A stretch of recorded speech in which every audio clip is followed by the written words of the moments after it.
Welcome back, everyone, to college football presented by Arby's. Yes, they have the meat. You just want to make sure that you're not the one getting cooked today in this battle between Oklahoma and TCU. Oklahoma winning the toss, electing to receive. And we've got a couple of big-time receivers in this football game this afternoon. Oklahoma will have a hold of the football first. That means that guy is going to get the reins of the offense. Dylan Gabriel threw 4 touchdowns last week, albeit in that loss against Kansas State. 330 yards. Let's see how they bounce back this afternoon.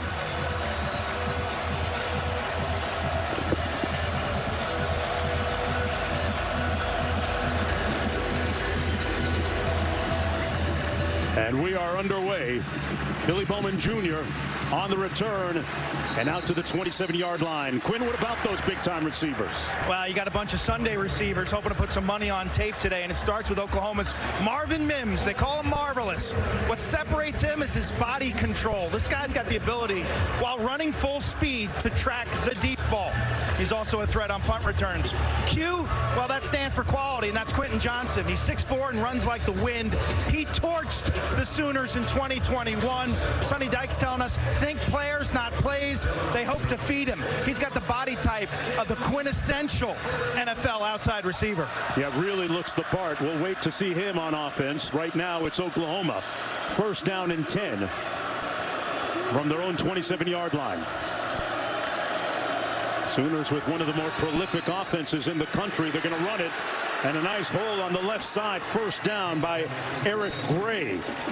Brought down by Johnny Hodges. A 12-yard gain on the play. Brent Venables, first-year head coach. Former player collegiately at Kansas State.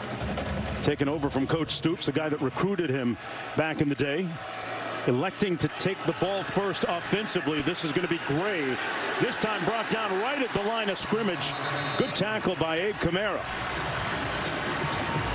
Robert, do you make anything out of the fact that Oklahoma and Venables won the toss and took the football first? Yeah, I think they're trying to make a statement coming out here saying that he told us during the week that you learn a lot about your football team when you lose. Fumble after the catch. Recovered TCU. Let's see if they call it a catch or not. It was intended for Mims. It's going to be Horned Frog football. Kamara jarred it loose and caused the fumble. It was recovered by D. Winters. We're just talking about how it might be a good idea to take the ball first, but if you turn it over right here on this fumble, you see it gets popped out right there. Catch and a fumble. The defender recovered the ball with his knee on the ground. It's first down TCU. Yeah, there's another look. Ball coming out after the catch. D. Winters is Johnny on the spot. The field of a catch and a fumble is under further review. And of course, they're going to take another look at this and review. Remember, it must be indisputable video evidence to overturn the call on the field. We'll get the adjudication on the other side of this. Well, the call on the field stands, and here's another look.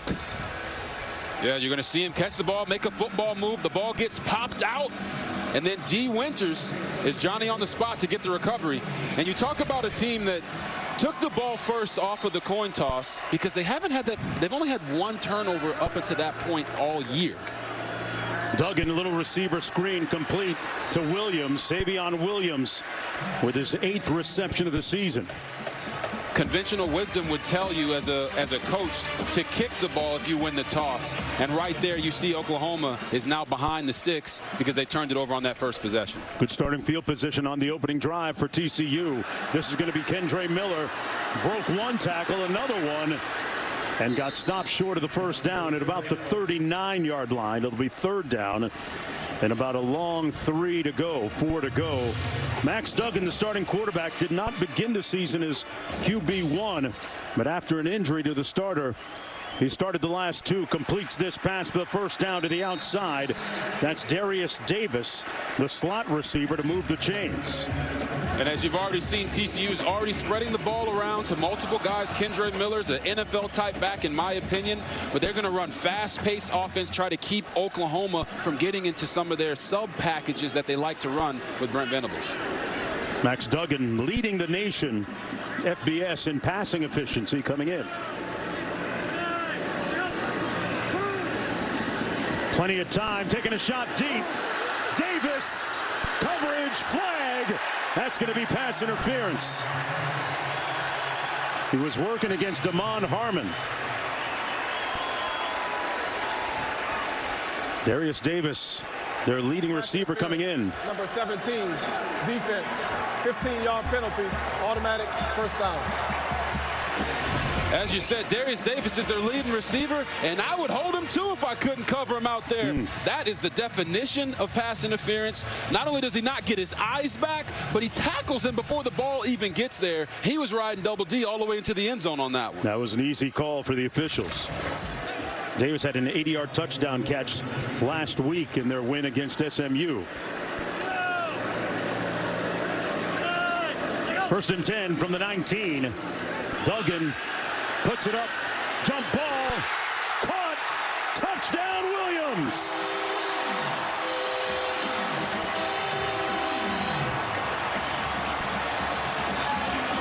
He was just too little.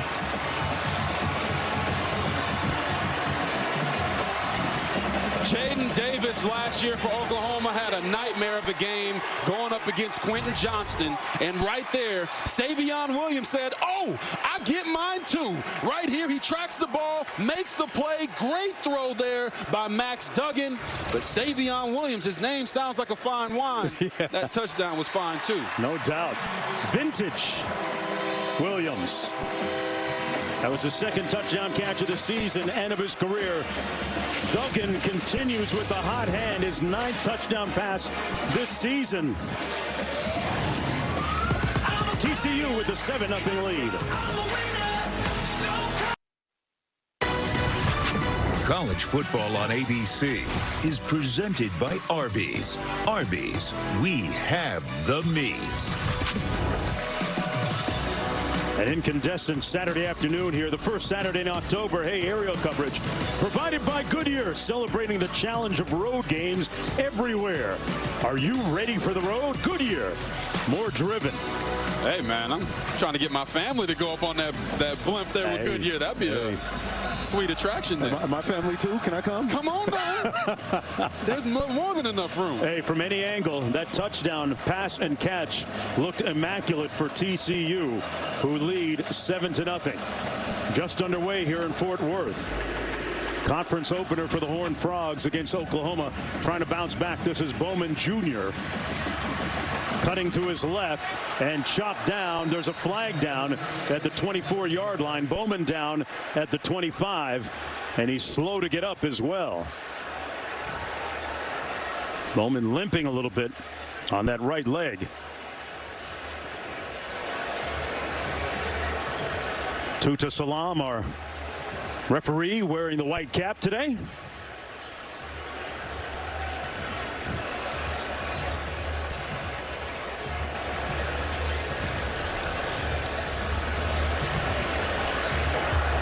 During the return, holding number 22, receiving team, 10-yard penalty for the spot of the foul. First down, Oklahoma. Let's check into the studio.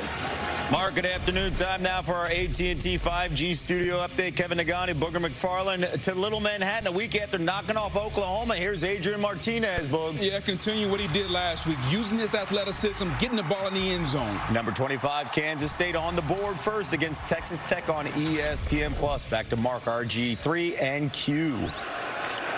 Man, Adrian Martinez still with a hot hand, using his feet there. First and 10 for the Sooners. They back it up to the 11-yard line. Single back set. Gabriel slings it complete for the first down and then some out to the 27-yard line. Mims temporarily atoning for that fumble a moment ago. And you know what you do as an offensive coordinator like Jeff Levy? When a guy makes a mistake, you get the ball right back into his hands to let him know that you haven't given up on him. Got an injured player down on the field. Robert, let's take a look at your keys to the game this afternoon. Well, I don't mind if we do. Please. Yes, when you talk about this game, it's about a Spidey meme game. Both of these offenses run a version of the air raid, and the defenses like to show multiple looks. We're going to see who's the baddest man on the block today. Eat up the grass. Both of these offenses like to operate in space, so they teach defenders not to shut their feet down, but to close that space, eat up the grass, and make tackles. That's going to be at a premium today. And in Mad Max, you saw Adrian Martinez and what he did last week against Oklahoma's defense. Right. Max Duggan has to use his legs this week to go out and threaten this defense and make them play 11 on 11. If he keeps throwing it like he did on that first drive, though, he can leave those legs in the locker room. Well, Johnny Hodges, the injured player down in the field, and Jeff Levy, the offensive coordinator for the Oklahoma Sooners, with a look from up top, told us that one of the key things for them, Robert, you and I talked about it in the production meeting, they were 0 for 5 on 3rd and 7 or longer last week. See how if they can turn that beat around a little bit. Yeah, and we asked him, like, how do you turn that around? And he said it all starts with what Dylan Gabriel likes. This week he likes the full progression reads because of what this defense does with Joe Gillespie giving so many different looks. Complete out of the backfield. Farouk trying to get to the edge and can't. Pushed out of bounds after about a 2-yard gain on the play. Millard, Bradford, and Kamara in on the stop. And you see this TCU defense flying around to the ball, and everything they're going to do is to keep everything in front of them. So they're going to play these safeties deep back off the line of scrimmage and then try to rally tackle everything and force Oklahoma to put together 10, 12-play drives. Sooners go empty. They hand it off on the jet sweep. And nowhere to go that time. Gain of about 2 on the play. That was Freeman, Gavin Freeman, number 82. So it sets up a 3rd down now for Oklahoma. About 6 to go. Gabriel with time. Incomplete at the 42 for Gibson. Had it bounce off of his hands. He seemed to have it the first time, then juggled it, and it was knocked loose. So they'll have to punt. You know, in football, every inch matters, and right there, they were so close to getting that completion. You see it right there. Catch it the first time, young man, because the 4th time, it's not going to be there anymore. Dylan Gabriel did a nice job breaking the pocket, using his legs, but his receiver has to help a brother out right there and make that catch. Michael Turk going to punt. Keep an eye on number 11, Darius Davis. Holds the school's all-time record for punt returns on touchdowns. And this one out of bounds right around the 10-yard line. It'll be 1st and 10 for Duggan and the TCU offense. Here's our Saturday night football game presented by Capital One. A top 10 ACC matchup in Death Valley. Number 5 Clemson against number 10 NC State. 7:30 Eastern, 4:30 Pacific on ABC and the ESPN app. While colorful Pat McAfee hosting our ESPN2 telecast. Break down that game for me. Who do you like? Yeah, I mean, if DJ Uiagalelei plays like he did against Wake Forest, Clemson's going to win this game. Okay. Because their defense is going to have a bounce back. But I would never count out Devin Leary, Dave Dorn, and NC State. We saw them. We called that game last year where they upset them. That's going to be a great one to watch. Everybody should tune in. Made a nice come up in that game. Duggan on 1st and 10. Pass incomplete. They tried to set up the receiver bubble screen. It was tipped partially near the line of scrimmage, intended for Savion Williams. It'll be 2nd down coming up.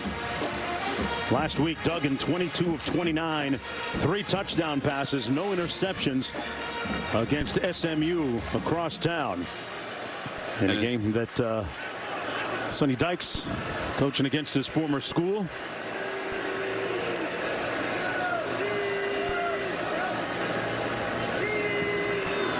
Duggan over the middle, incomplete. Intended for Tay Barber. So quickly, it's going to be 3rd down and 10. Oh, that's a throw he wish he could have back. Tay Barber did a nice job settling in the hole between the linebackers, and Duggan missed him. But his offensive coordinator, Garrett Riley, told us that he believes that Max is processing the game and moving through his progressions better than he has ever seen him on tape do before. Yes, so he's doing a great job this year. got to make sure he hits those throws that are there. Oklahoma coming with a pressure blitz. Duggan got it off in time, overshot of the receiver, Darius Davis. And it's a 3 and out for that Sooner defense. They brought some heat that time, Robert, and tried to light them up. Yeah, and that's the beauty of what Brent Venables does. This system has been consistently the top in sacks over the course of the last 10 years. And right there, he draws up a nice blitz, kind of catches the quarterback off guard, changes the picture on him per se, and they're off the field. Looking like Oklahoma's defense came to play today. Got a good stop there on the 3 and out. Mims back for this punt. Right around midfield, calls for the fair catch.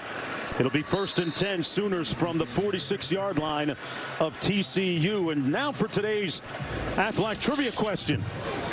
Dillon Gabriel is one of 2 Power 5 quarterbacks with 11 or more touchdowns and no turnovers this season. Who's the other? I wonder if, I think we saw, no, I didn't look at his stats last night. No, that kind of gives it away. It's not him. It's not him? It's not him. Okay. Because he had a couple last night. I know you're talking about. Okay. He got T-shirts with his name on it now, right? Exactly. That guy? Okay. Yeah, that guy. 1st and 10, Oklahoma. Gabriel got a man downfield, comes underneath, complete at the 27-yard line. That's Marvin Mims. Had a touchdown reception last week in that loss against Kansas State. A unique talent, leading receiver. 17-yard gain on the play. Into the boundary, nowhere to go. Forward progress going to be at about the 26-yard line to Mims again. Dillon Gabriel came over from UCF. Former high school player of the year in the state of Hawaii. Passed for over 10,000 yards. Had a couple of high school state championships as a freshman. We all remember how prominent he was nationally. Really crushed it statistically and with wins. Goes downfield, incomplete, overshoots Farouk. And Q has more on the quarterback. Yeah, I spoke to him on Wednesday night about the challenges of being a transfer quarterback leader. You arrive solo. Said relationships are built over time. It's based on respect. You can't rush it. He said after the initial move in, finding an apartment, learning about campus, once workouts started and the individuals with the wide receivers, he felt like he was in a groove. But he said, we must be friends off the field. Chemistry. Pass incomplete. Could have been intercepted. Intended for Marvin Mims. Kamara there in on coverage. And Gabriel will go to the sidelines on 4th down and 8. Well within field goal range for kicker Zach Schmidt. Well, you know, Gabriel hasn't really missed too many throws this year. He had a couple overthrows last week in crucial situations against Kansas State. But right there, they're trying to feature Marvin Mims just a little behind him, and their woes on 3rd and 7+ continue. Schmidt is 4 for 5 this season. This one coming from 43 yards away. The snap down, the kick up, and Oklahoma on the board at 7-3.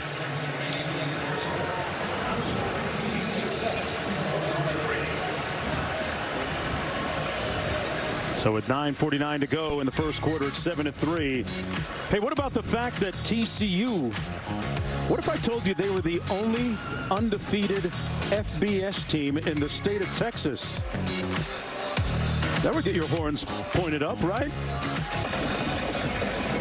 Welcome back, everyone, to Fort Worth, Texas. TCU leading Oklahoma 7-3 after that Sooners field goal a moment ago. TCU trying to snap an 8-game losing streak against OU. And this one will come out 1st and 10 for the Horned Frogs. Let's go back to the studio. Mark, reminding our audience, we've got you covered here as we start the college football weekend. Ole Miss hosting Kentucky. They're on the board first. That game, a top 15 showdown on ESPN. Looks like we just got a field goal, and it is good. And meanwhile, Purdue up 7-0 on number 21 Minnesota. That game on ESPN2. Temple Memphis on ESPNU. Kurt Warner's son EJ leading the Owls. They were just stopped in the red zone. And number 25 Kansas State up 10-0 over Texas Tech over on ESPN+. Back to you, Mark. All right, thanks a lot, guys. Duggan in at quarterback still. 1st and 10. Ooh. Little pitch to Davis, but well read by the defense. Good stop by Trey Morrison. Yeah, Trey Loss Morrison. of 2 on the play, Robert. Yeah, Trey Morrison was all over that one, but that was some pretty nifty ballsmanship right there by Max Duggan. And when we talked to him this week, one thing that he pointed out to us is why this team is so different this year is their strength coach Kaz Kazadi, and we'll have more on him in a little bit. Important part of that staff, the new staff assembled here at TCU. Out of the backfield, this is Miller. And Miller pushed out of bounds at about the 27-yard line. Let's answer the Aflac trivia question. Dillon Gabriel is one of 2 Power 5 quarterbacks with 11 or more touchdowns, no turnovers this season. Who's the other? Shut me out on this one, Robert. I didn't get it. I was thinking about our guy Penix out at Washington. It's Caleb Wood, a former Sooner quarterback. Now it's only right? Rocking out at USC. And my partner Robert Griffin III has a intricate grading system for some of these QB transfers. We'll talk about that later. Duggan wide open, room service caught by Barber, and he's off. Touchdown TCU.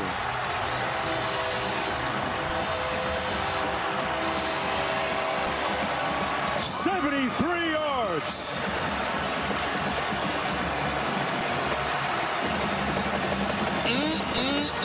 What a play right there by Tay Barber and Max Duggan. I can't wait to show you how this guy came wide open down the field. This is a beautiful job by Duggan of finding him. I mean, you talk about room service, Robert. There was nobody in the same area code as Tay Barber defensively for Oklahoma. Looking forward to that breakdown, too. Somebody hit the snooze button. Yes, they did. The flag down on the play. That's a career-long catch for Barber. And touchdown, the first of the season for him. The result of the play is a touchdown. After the touchdown, unsportsmanlike conduct, number 11 and 4 of TCU. That is both players' first unsportsmanlike conduct foul of the game. There'll be one 15-yard penalty enforced on the kickoff.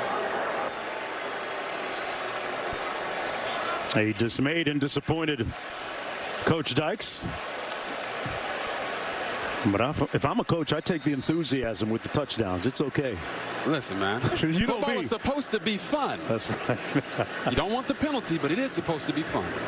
And a missed extra point. Blew that. Special teams. Man, we had a game last week.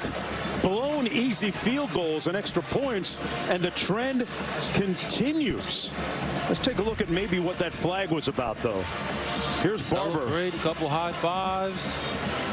Hey, man, great job. Yeah, I don't really see anything there, guys. No.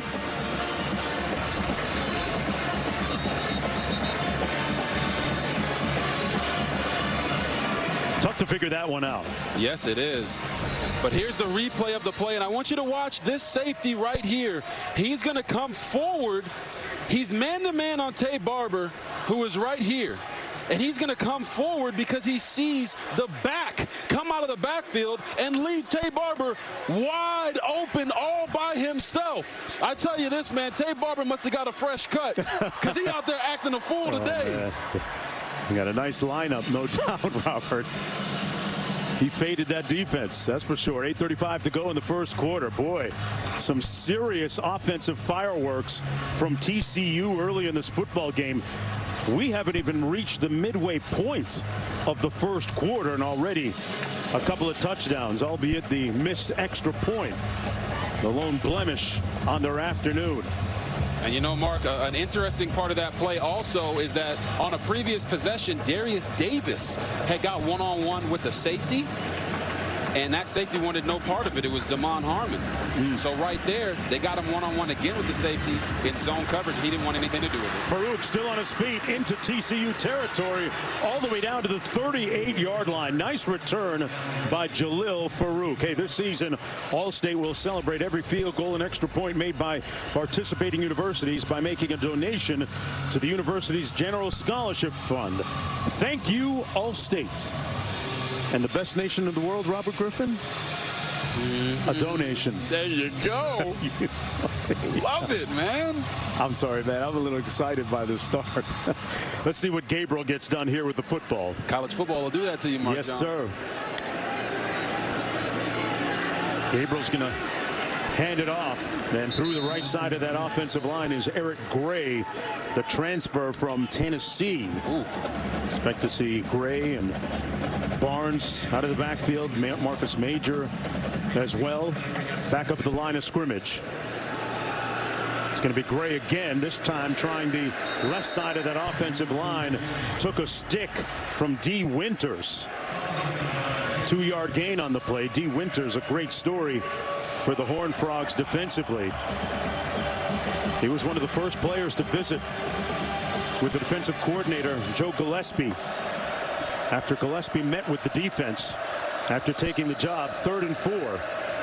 Gabriel overshoots his receiver, Braden Willis, and it's 4th down coming up.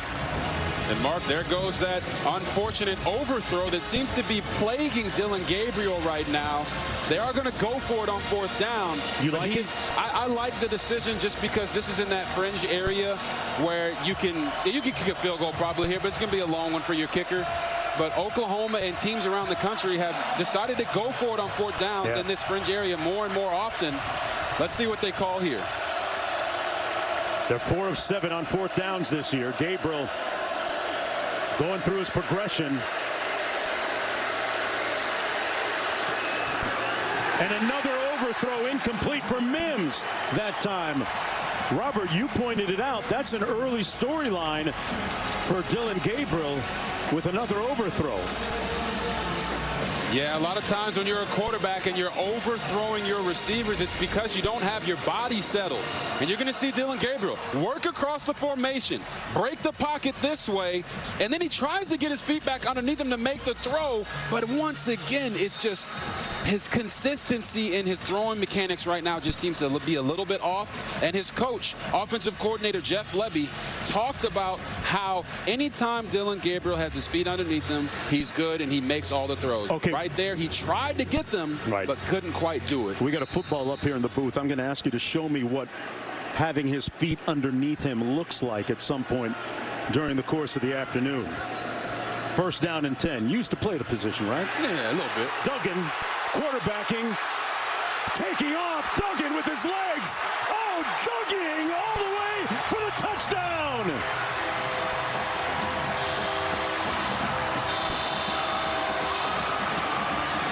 A 67-yard sprint across the grass.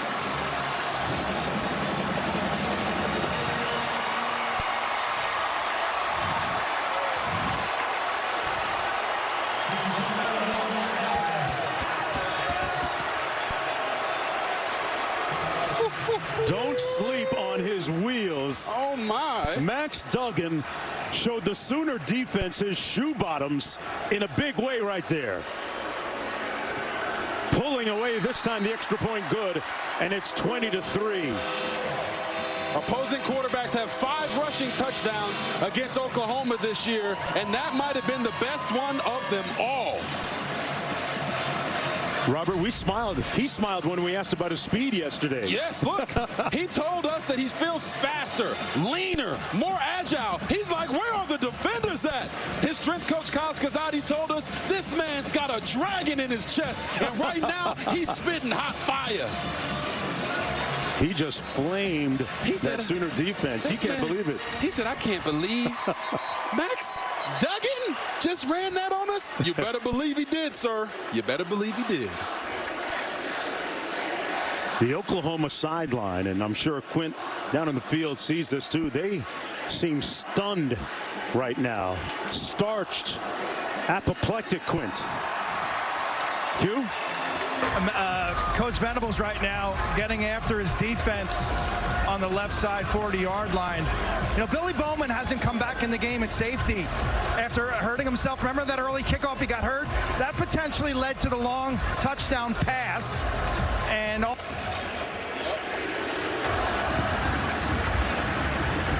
on the return, Oklahoma, it's Farouk. Still on his feet. And Farouk pushed out of bounds shy of the 35-yard line. 1st and 10 from there.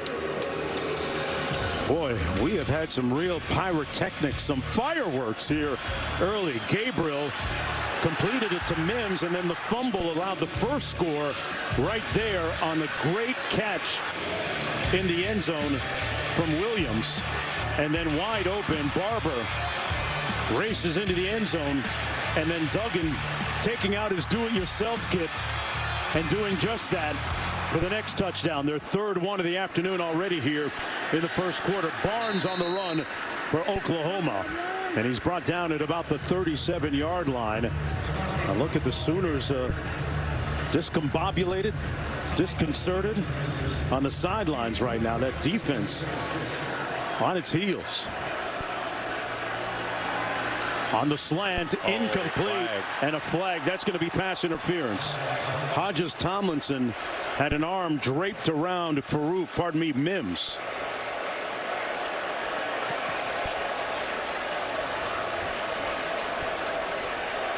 As you see Hodges Tomlinson there, pretty upset about the call. But the bottom line is he just got there a little too early. You know, we see a lot of hand fighting on the outside between the DBs and the wide receivers.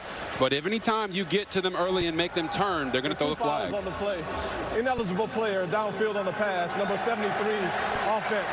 Pass interference, number 1, defense. Those fouls offset. Replay, second down. All right, we'll do it again. Hodges Tomlinson, two-time all-conference player for TCU on the corner. Excellent corner. Yeah, he is an excellent corner. You know, guys, something that we got to point out there. One, there's a fan down here in front of us that just said Max Duggan looked like me running down the sideline. And I wanted to tell him, no, he didn't look like me. He looks like Max Duggan. Hey. That guy's a baller. Great point. Boy, big-time hitting on Barnes. Javante Barnes with a hard-earned 2 yards on that play. Tackled by D. Winters. Talked about Winters. Defensive coordinator Joe Gillespie asked him, who's the alpha on this team when he first took over. Winters said, you're talking to him right now. That pass complete for the first down. Good catch by Drake Stoops.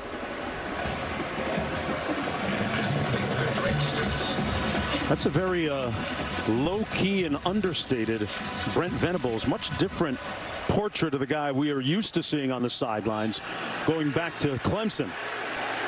Nowhere to go around the left side for Barnes, brought down by Brooks. 1 yard gain on the play.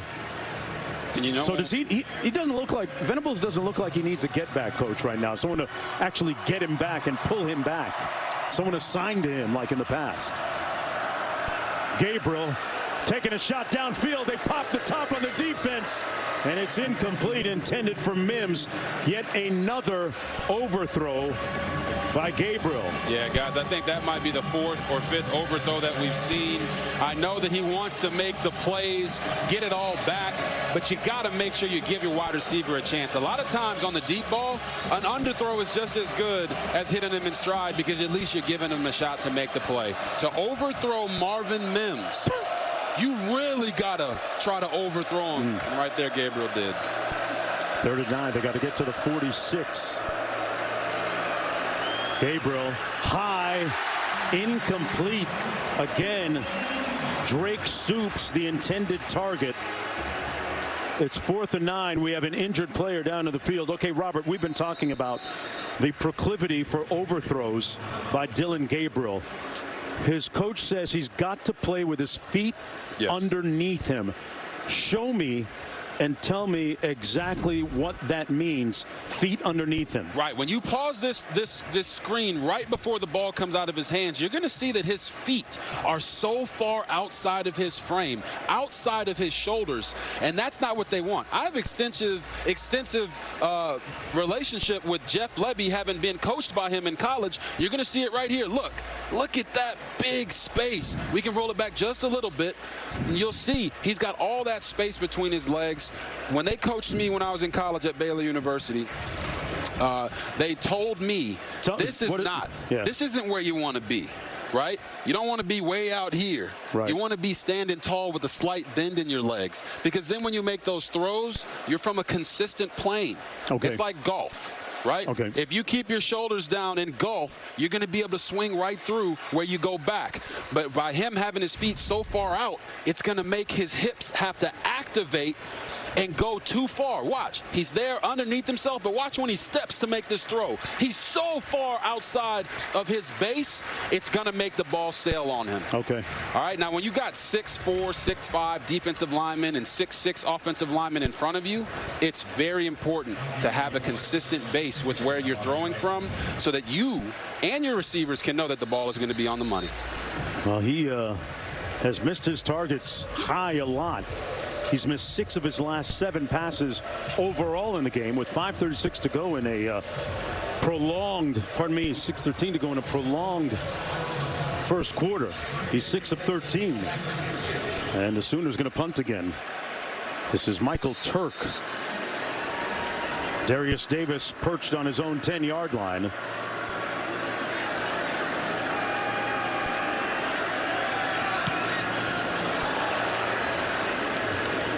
Going to bounce inside the 10 and dribble into the end zone. Talked about Coach Venables needing a get-back coach in the past at Clemson because of his energized, animated ways. A different picture here from what we're looking at now. That's a gig I wouldn't mind taking if the pay's right, Rob. Yeah. I'm not going to lie. I mean, just tell Coach to get back. The coach looks like he wants to hit him a couple times. He's like, man, get off me. Stop touching me. I'm trying to get out there and play. But, yeah, when you look at him now, he's in a different role, Mark. Right. He's the head coach. He has to maintain trust and respect of his coordinators, and I think that's why you're seeing him not be as adamant.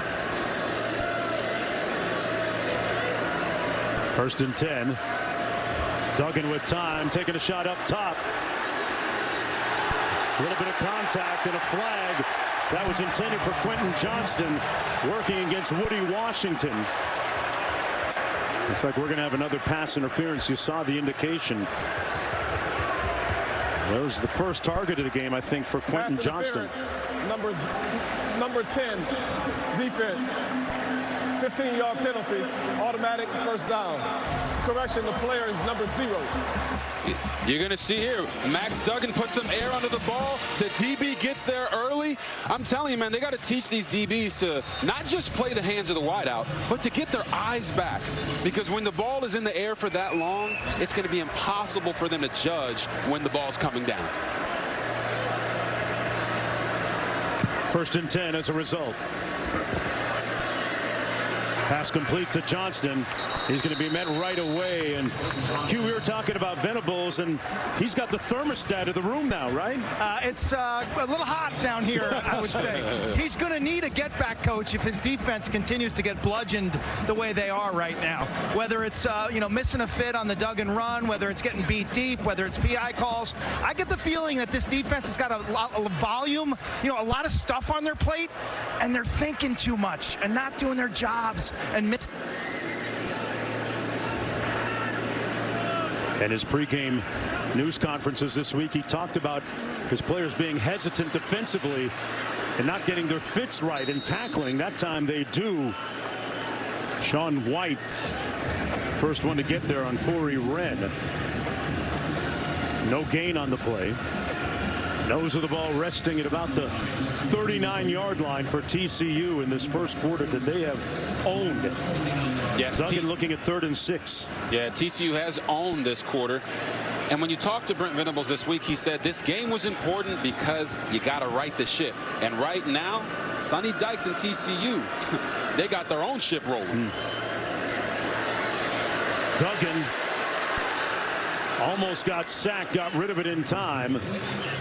No flag. He was outside that tackle box, went beyond the line of scrimmage. The pass. There is no foul for intentional grounding. The quarterback was outside of the pocket, and the pass went beyond the line of scrimmage. 4th down. White with the pressure. That's the animated Brent Venables that we're used to seeing. It was great talking to him earlier this week. He said that this feels like home in reference to coming back to Oklahoma. Second stint there. Fair catch called at the 25. It'll bounce. It'll be 1st and 10 for Dylan Gabriel in that Sooner offense. Again, the Mets and the Braves continue their battle for the NL East title on Sunday Night Baseball.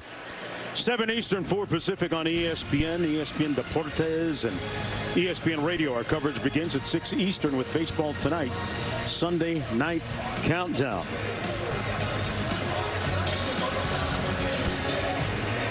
Aaron Judge still hitting home runs, right? Is he? Hey, Barry Bonds is still my home run champ. I'm just going to leave it right there and keep it moving. 3:47 to go.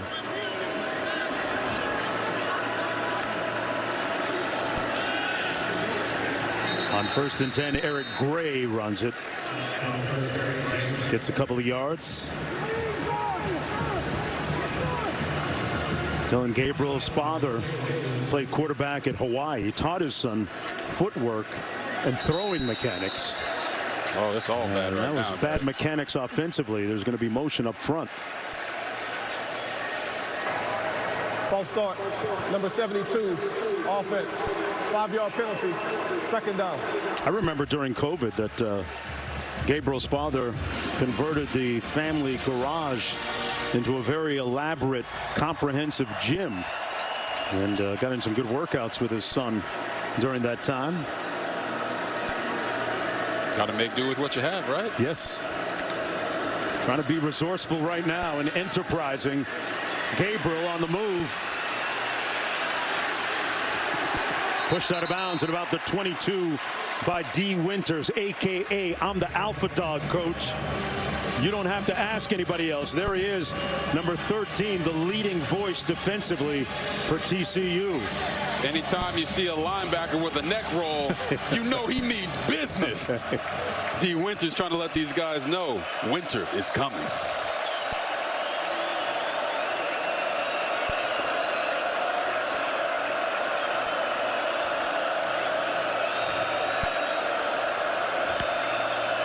Third and long for Gabriel. Got a man down the middle, caught with room to go for Willis. Brandon Willis.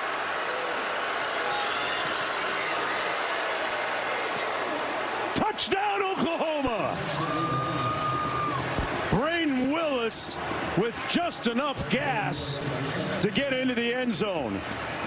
Millard Bradford tried to run him down, had the angle, but not enough. And Willis cribs it 79 yards. And you know why Dylan Gabriel hit him in stride right there? Aside from the fact that he was wide open. Right. His feet were underneath him. We talked about those mechanics. He went on the sideline, probably had a conversation with Jeff Levy upstairs, his offensive coordinator, and he told him, hey, man, take a deep breath. You know how to do this. And right there, he shows you why people loved him at UCF and why they should love him right now at Oklahoma. Well, maybe that'll imbue him with a little bit of confidence. Is under further review. They're going to take a look at this touchdown. See if it stands. Braden Willis, if it does, it'll be his 5th touchdown reception of the season, the 11th of his career. They're going to see if maybe he stepped out of bounds. Keep an eye out here, Robert. You're going to see it right when he gets hit.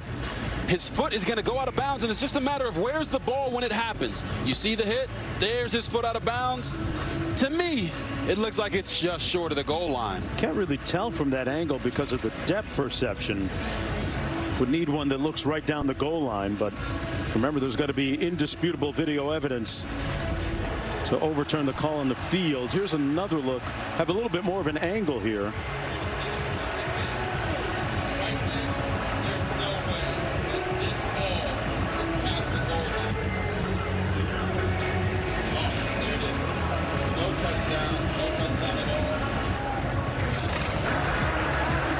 After review, the runner's left foot was out of bounds prior to the ball breaking the plane of the goal line. It's 1st down and goal at the 1-yard line. The referee went and said, what you talking about, Willis? That wasn't a touchdown.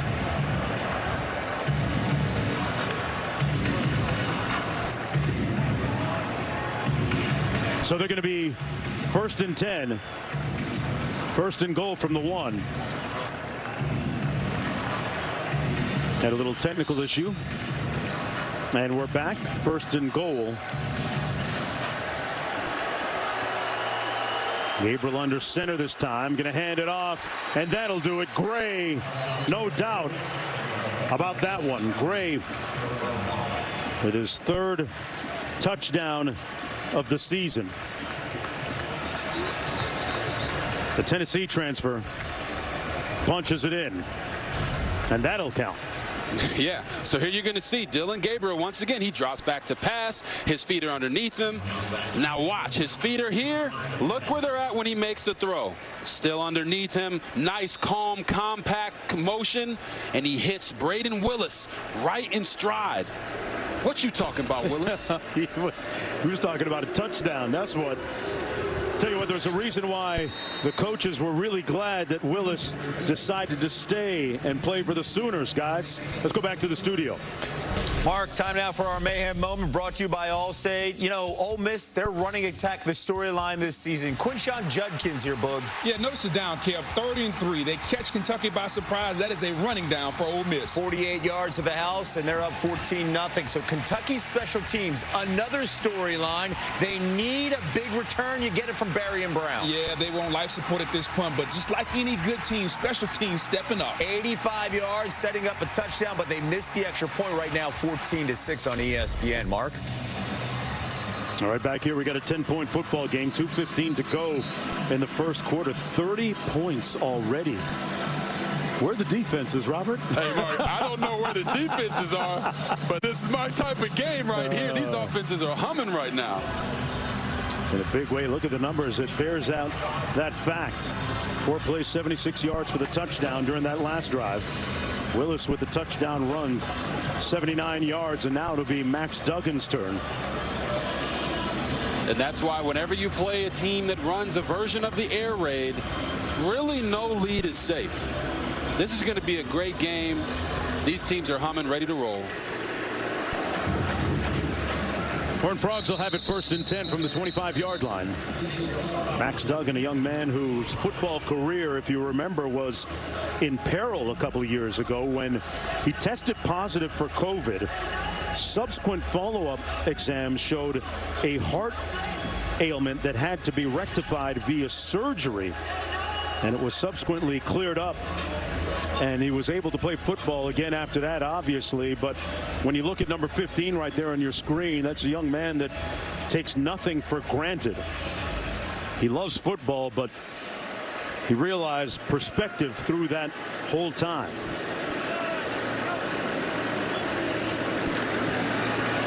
Hands it off on 1st and 10. Nice move by Miller, tripped up by Harmon. A 1-yard gain on the play. Andre Miller opened the game last week with a 35-yard run to really set the tone for that Horned Frog offense against SMU. Yes, he did. And that was a nice tackle right there by Damon Harmon. We talked about eating up the grass, closing the space, and when you're making these tackles on defense, that's exactly what you do right there.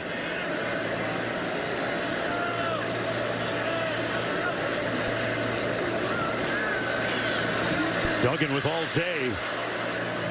Incomplete. Not sure whether that was for Hudson or Barber. It landed in between the two of them, and we got a flag on the far side of the field. Sideline warning against the Oklahoma bench. There is no penalty yardage associated. This is just a warning. That's one of those points of emphasis this year, right? Yeah, you know, got to protect the refs, keep those guys from getting on the field. The whole sideline needs a get back, coach. Yeah, not just Brent Venables there. 1:34 to go in the first quarter. You know, on that previous play, Max Duggan actually missed one of his receivers wide open down the field, had one-on-one against the safety and blew by him by 5 yards. See if they try to come back to that. Over the middle, complete at midfield. Tay Barber again moves the chains with a first down catch. 24-yard pickup. Duggan threw a dart that time. Yes, he did. From midfield, here's Barber again. Made a nice move, still on his feet and close to another first down. Let's see where they spot it. They'll give it to him and move the chains again. You know, offensive coordinator Garrett Riley told us that he felt the weakness of this Oklahoma defense was in the intermediate area in the seams. And on the previous throw, you saw him hit Tay Barber on the opposite seam. They are really trying to go after this Oklahoma defense in ways that they haven't been attacked all year.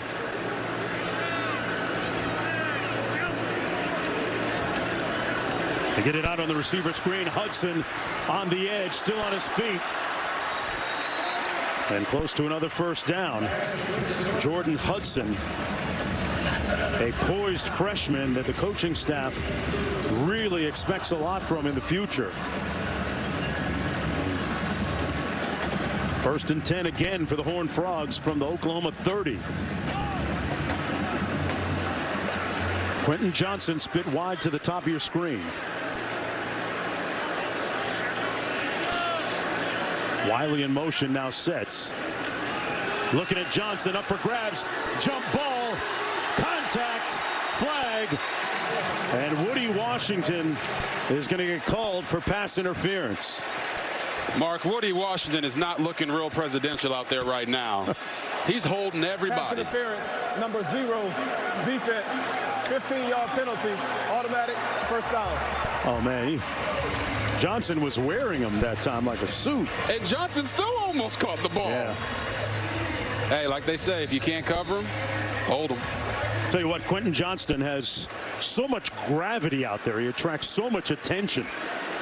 Opens up things for other receivers like Davis and Barber. That's been the story all year. 1st and 10. Duggan hands it off this time. Miller. Touchdown, Horned Frogs.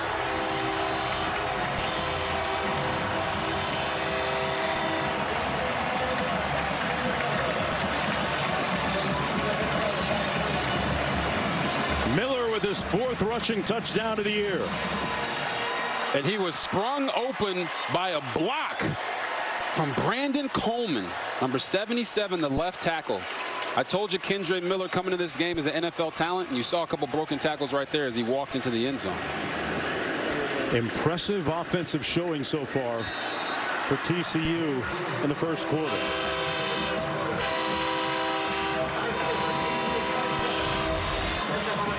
So you're going to see it right here, the block by Big 77. Get some. And he's going to get his man Kendre Miller through there. We don't do ankle tackles here, baby. It's Miller time. Wow, 27 points in the first quarter. They have shredded, eviscerated, disemboweled that Venables defense so far. You know, Mark, we came into this game asking ourselves, how good is this TCU team? We don't know. We're going to find out how Oklahoma's going to respond after their loss last week. But right now, TCU's looking real. 100, man. I'm talking about 27 points, Robert, on 20 plays, 237 yards of total offense so far. Let me say that again, 237 yards of total offense so far against that defense, looking very disheartened right now.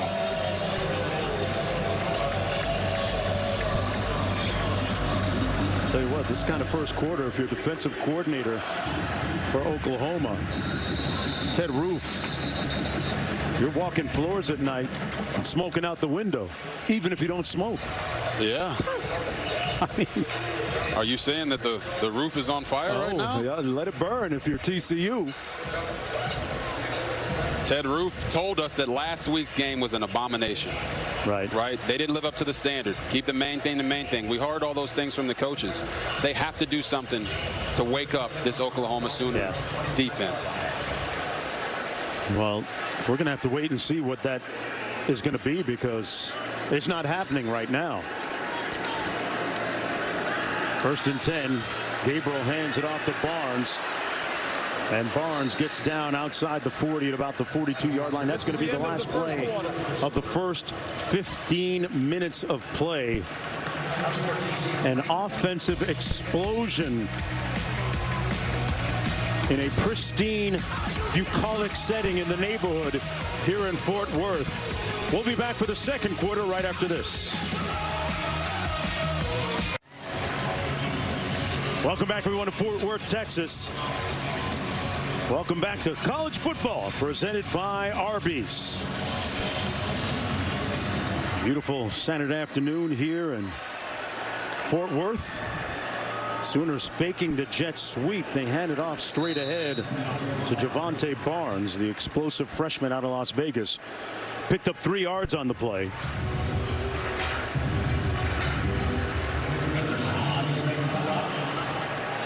Gabriel with the RPO, taking a shot up top. Got a man behind the defense. Incomplete at the 5-yard line. Intended for Marvin Mims, who has had a lot of targets, an abundance of targets today. You know, Mims, I don't think has had more than 5 catches other than the Kent State game. So right here, this is not on Dillon Gabriel. Marvin Mims, every receiver in the country knows that if the ball touches your hands, you're supposed to catch it. Right there, he needed to keep his feet, take that 1 extra step, and run through the ball. And he might be actually striking up the band back in Boomer Sooner right now if he had done that. Is that you, just a quarterback throwing a receiver under the bus? Nah, not at all, man. Listen, we see what happened was you gotta make sure the quarterback and the wide receiver are on the same page. All right, don't back up over him.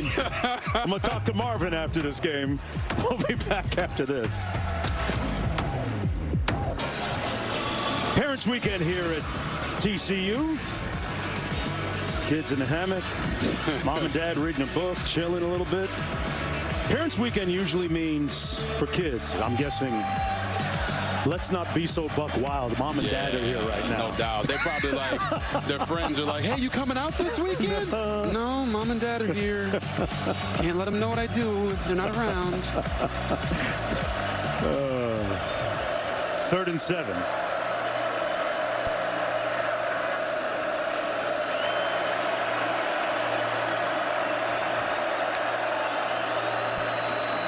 Oklahoma trying to stay on the field. Gabriel fires incomplete.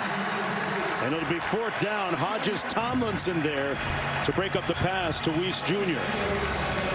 Parent would be proud of that, Q. And Parents Weekend also means asking for money when they're here. Oh, yeah. Cut the check. Cut the check. Well, I can tell you who's making some money right now. Hodges Tomlinson. Pass, number 74, offense. The penalty is declined. It's 4th down.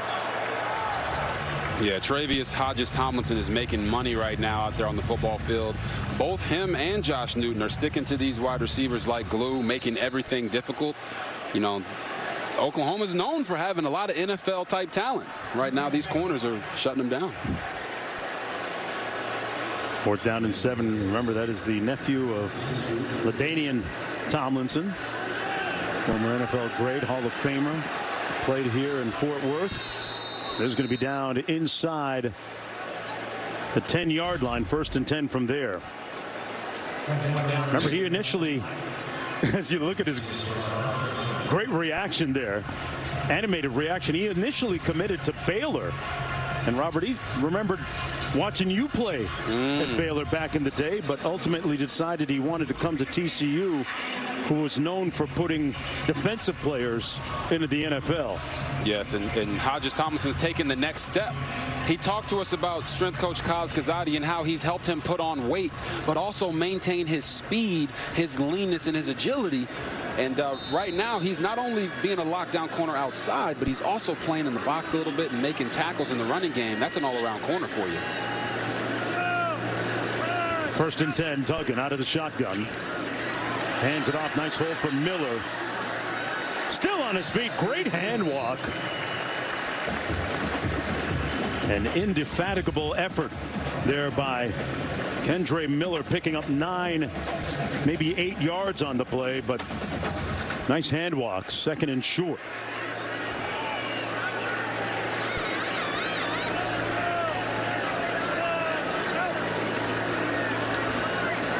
Miller again lacerates that front and picks up another 1st down.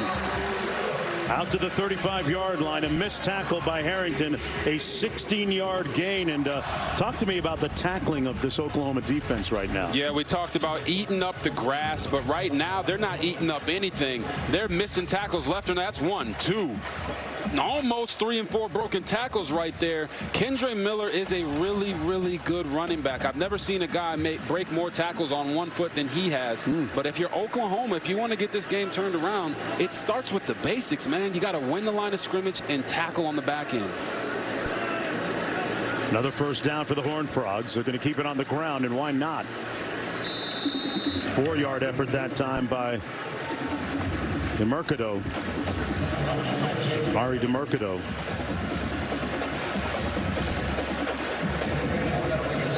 To me, that's DeMercado.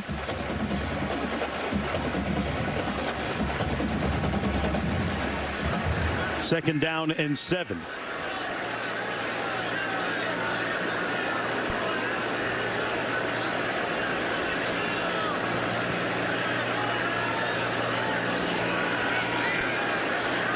Boy, Duggan has all day and finds his man in traffic.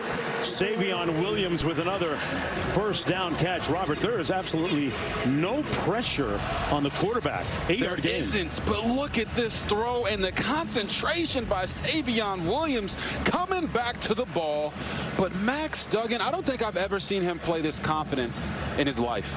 He is out there slinging the ball around to anybody, and everybody can get it right now.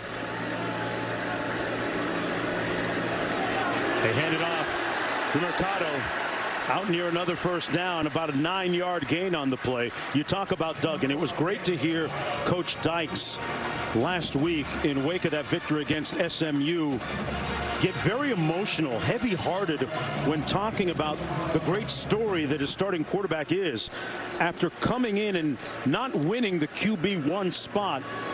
But then Coach Dykes telling Duggan, hey, listen, I chose a true freshman over Nick Foles when I was at Arizona, so just be ready. It'll work out for you, and it has. He hands it off again, and another nice gain by DeMercado. It has worked out for him, Mark, and Duggan was a 3-year starter. This is a guy that everyone here in Fort Worth calls a TCU guy. He could have easily ran to the portal and said, hey, you know what, I don't want to be here anymore because he didn't win that job. But he said it never crossed his mind. He knew this is where he wanted to be, and when his opportunity came, he was going to maximize it. All puns intended. Little blitz coming, gets rid of it in time. Down the sideline, incomplete in traffic intended for Jordan Hudson. It'll be second down. Well, guys, there's a couple ways you can stop the deep ball. One of them is you can get the safety over the top like they do here. The other one is you can get lucky. Because right there, the safety was over the top, and he didn't track the ball. He actually ran past the wide receiver. But in football, it doesn't matter how you get the job done. It's about getting the job done. And right there, they stopped the deep ball, what feels like the first time in forever. But it's only, we got 10 minutes left in the second quarter, and it's 37 points. Feels like a gajillion yards. But good job with the stop.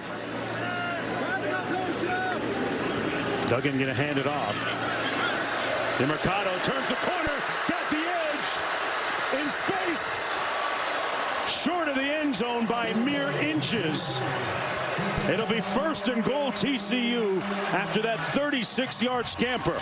And why was it a 36-yard scamper? The offensive line does a nice job, but right there you see number 12, Key Lawrence. He don't have no keys to any car because he couldn't get up there and make the tackle in space. DeMercado with the touchdown.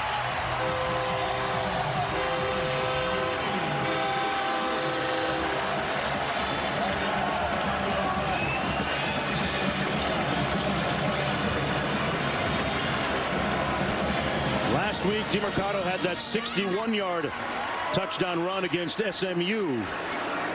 He's played a lot of football here at TCU and punched that one in for the score. A KG veteran giving the Horned Frogs a 34-10 lead with 10:30 to go. The meter's still running, partner. Yes, the meter is still running, and TCU's getting it any way they want to. 167 yards rushing, 159 yards passing. They are showing Oklahoma the boom. It's hard to feel alive when hope's dead and gone. Well, let's take a look at the Taco Bell Live Más student section. Student sections across the country are competing to be the Live Más student section of the year all season long. Robert, I didn't get the email, man. Like, Why aren't we wearing our overalls today? I didn't know, but I mean, look at the chest hair on this guy. Look like taco meat. I wouldn't want to wear the overalls, but when you're beating Oklahoma 34-10, I guess you can wear whatever you want. Amen. They are living moss. Yes. Hey, the good thing about that section, doesn't matter what you wear, your clothes will always be in style.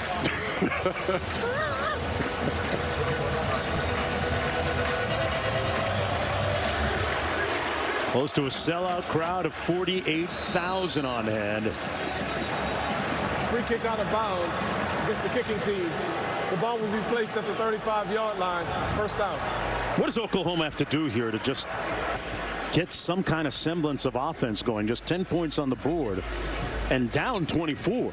I mean, they got to score pretty much every time, right? Yeah, they do, but they can only play one play at a time. I know that sounds like coach talk or cliche talk, but this Oklahoma Sooner offense can't play defense. That's the bottom line. So the only thing they can do is focus on the next play, try to go out and get points. A touchdown or a field goal here can kind of maybe settle things down for them. Stoops on the jet sweep.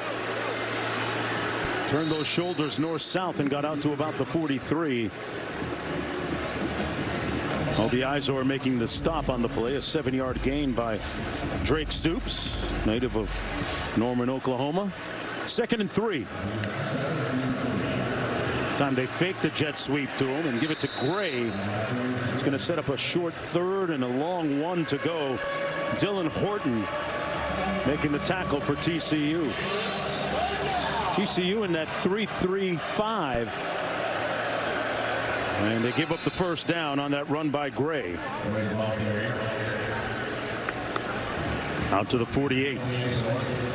You know, Mark, I actually love the fact that offensive coordinator Jeff Lebby here is not abandoning the run game. This is college football. You can get back into a game like this in a hurry. Don't abandon your full offense. Gabriel slides in, took a hit. He got rocked, flag on the field. And he is motionless right now on the field. Jamoy Hodge made the hit as Dylan Gabriel was about to slide, in the process of sliding. Wow. And let's keep an eye on Dylan Gabriel.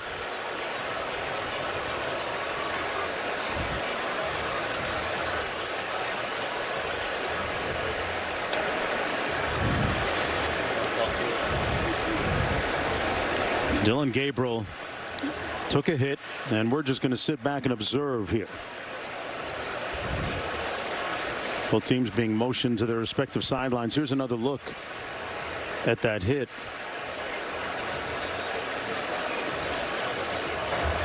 Man, oh man. After the play was over, personal foul, unnecessary roughness with targeting. Number 6, defense. 15-yard penalty, automatic first down.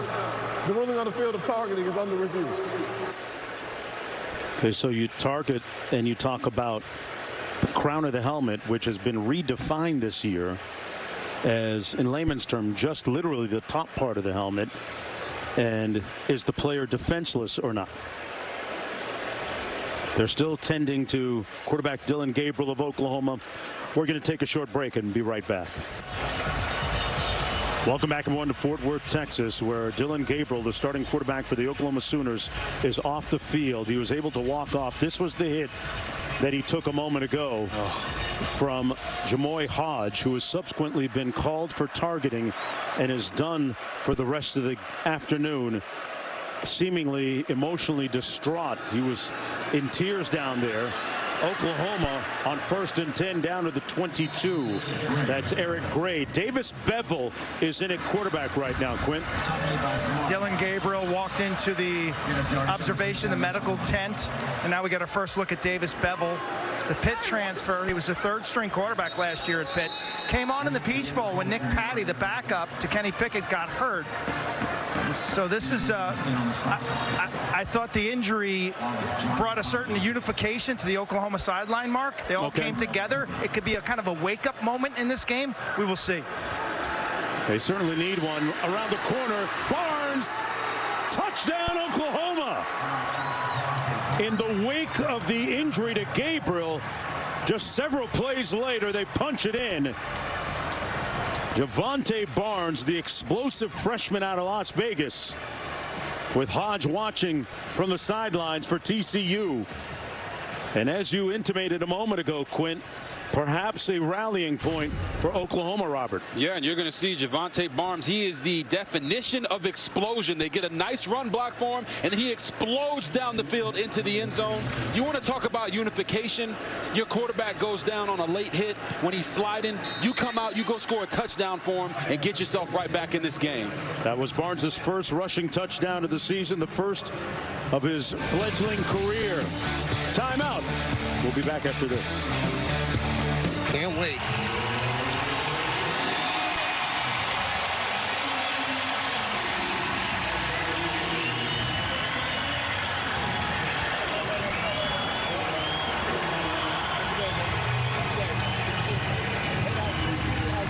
Judge still battling for the Triple Crown as well.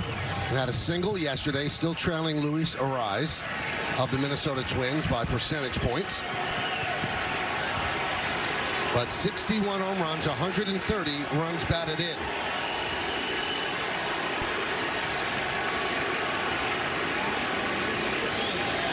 Austin Voth is the Oriole pitcher.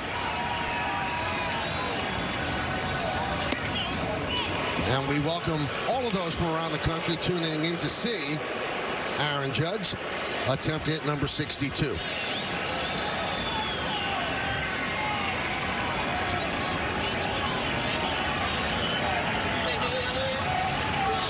And the 1-0 outside, 2-0. 2 more walks for Judge last night. Since he hit number 60, he has a .550 on base percentage. He's walked a lot.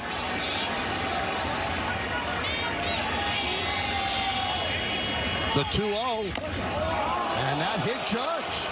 So he'll take first, and the crowd is not pleased. Okay, he's not getting a lot of pitches since he hit home run number 60. Michael Kay, thank you so much. We'll keep you up to date on Aaron Judge all afternoon. Back to Mark. Okay, guys, 2nd and 5 back here.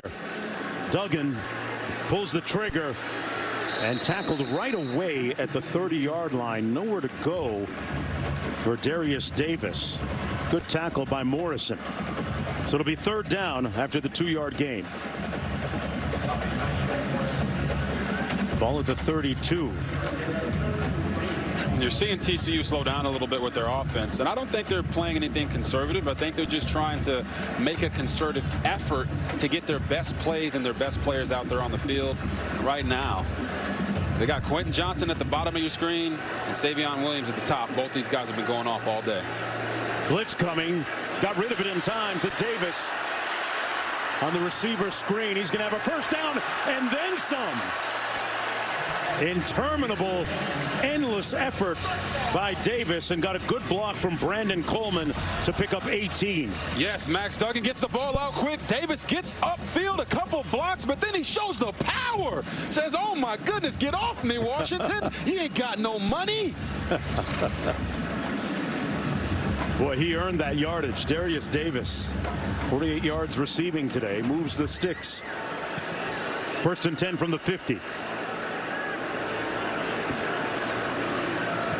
Miller into the boundary, showing great patience, and picked up about 6. Let's take one more look at the injury suffered by Dylan Gabriel on that hit right there by Jamoy Hodge. Yes. Hodge went to the sidelines after Gabriel got up and walked off.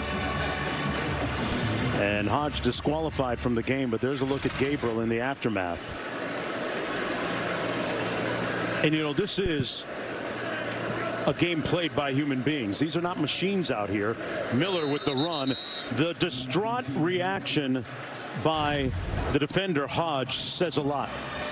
Yeah, guys, I think the Jamoy Hodge is sitting here realizing that a play like that he just made put Dylan Gabriel out of the game. And I'll go so far as to say it was a dirty play. But because of his reaction, I don't consider him to be a dirty player. I've been on the other side of a slide tackle where you get a concussion because a guy hits you late.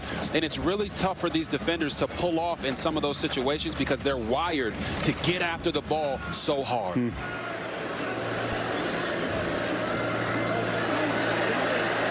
Down the field, contact, incomplete. Morrison broke it up, intended for Spivey, no flag, and boy, Spivey took a hit. And it's 4th and short. You can hear the boos cascading down from the stands. Did he get there early? Yes, 100% he got there early. That should have been pass interference, let alone the receiver being defenseless. That part too. 4th and 1, they're going to go for it. Duggan out of the shotgun, still on the field. Miller in the backfield behind him. Miller bobbing and weaving. Not sure that he got it. Let's see how they spot it. That is going to be incredibly close.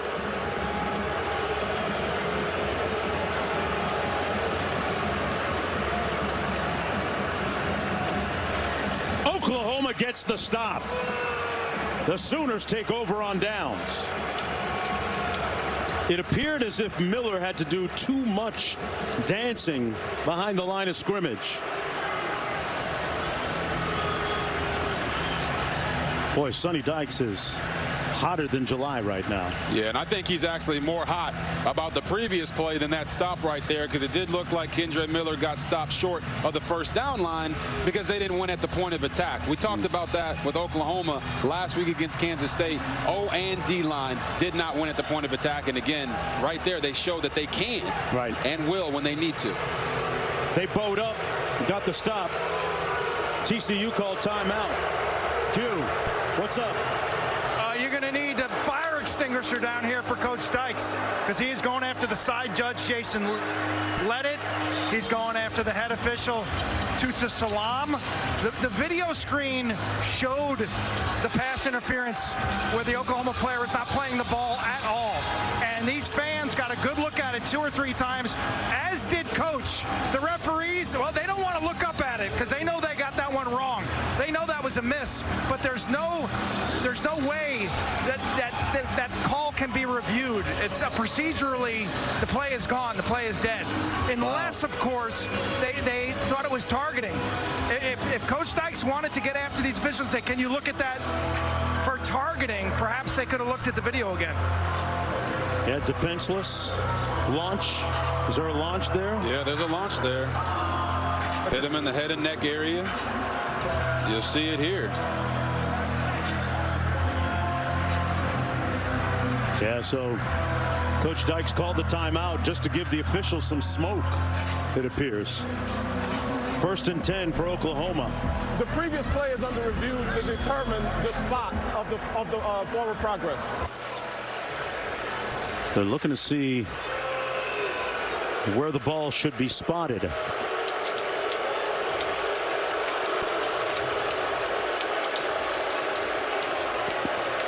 Oklahoma down 17 with possession. This has been a protracted first half.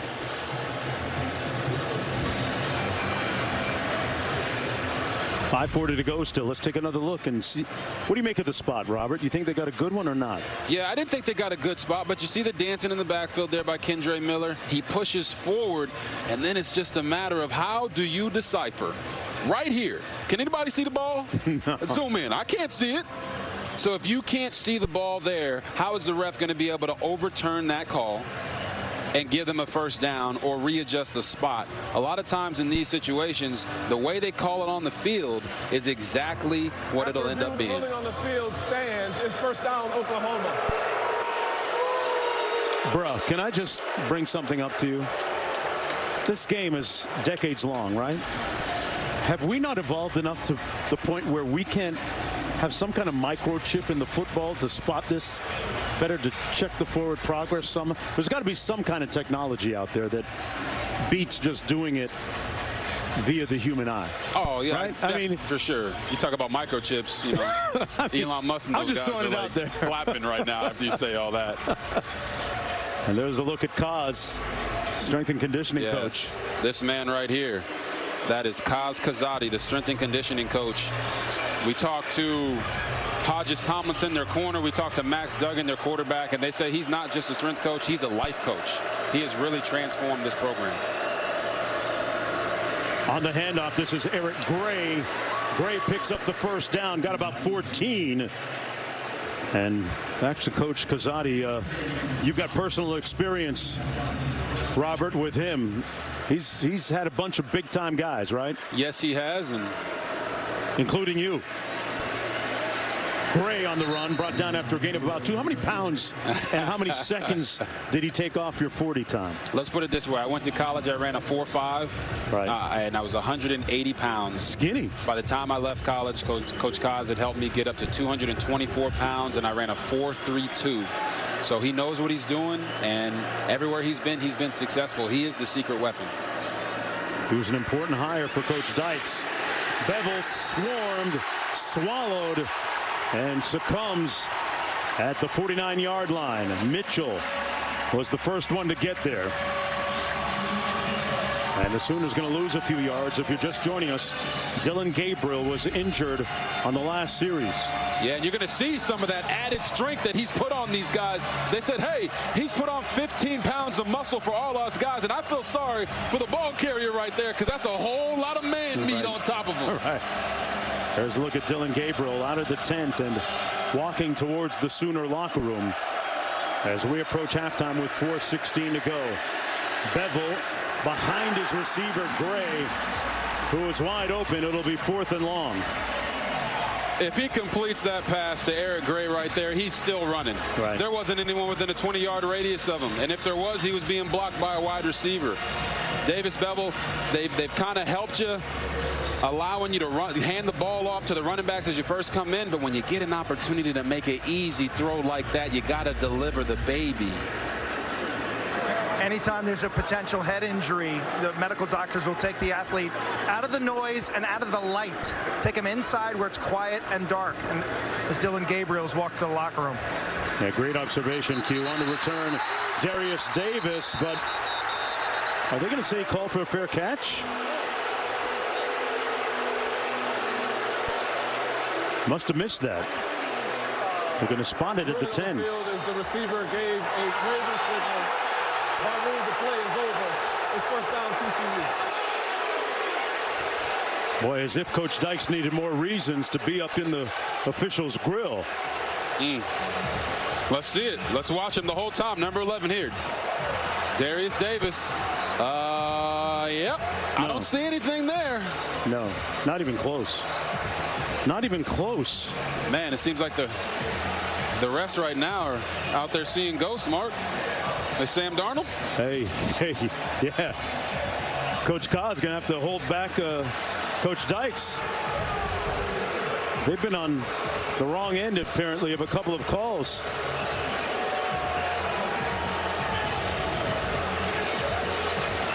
That's how you know your head coach is invested, man. You're up 34-17, and he's on the sideline screaming at the refs. What are you guys doing right now? TCU doing 1st and 10 from their own 11. Duggan got down safely at the 16-yard line, picked up 4 on the play. It'll be 2nd down in a very memorable first half of football so far here in Fort Worth. Max Duggan, whose dad was a high school football coach for 30 years, really shows like he's and plays like he's the son of a coach. Great football IQ. Great discernment. Blitz coming. Duggan got the screen to the right guy, Bailey.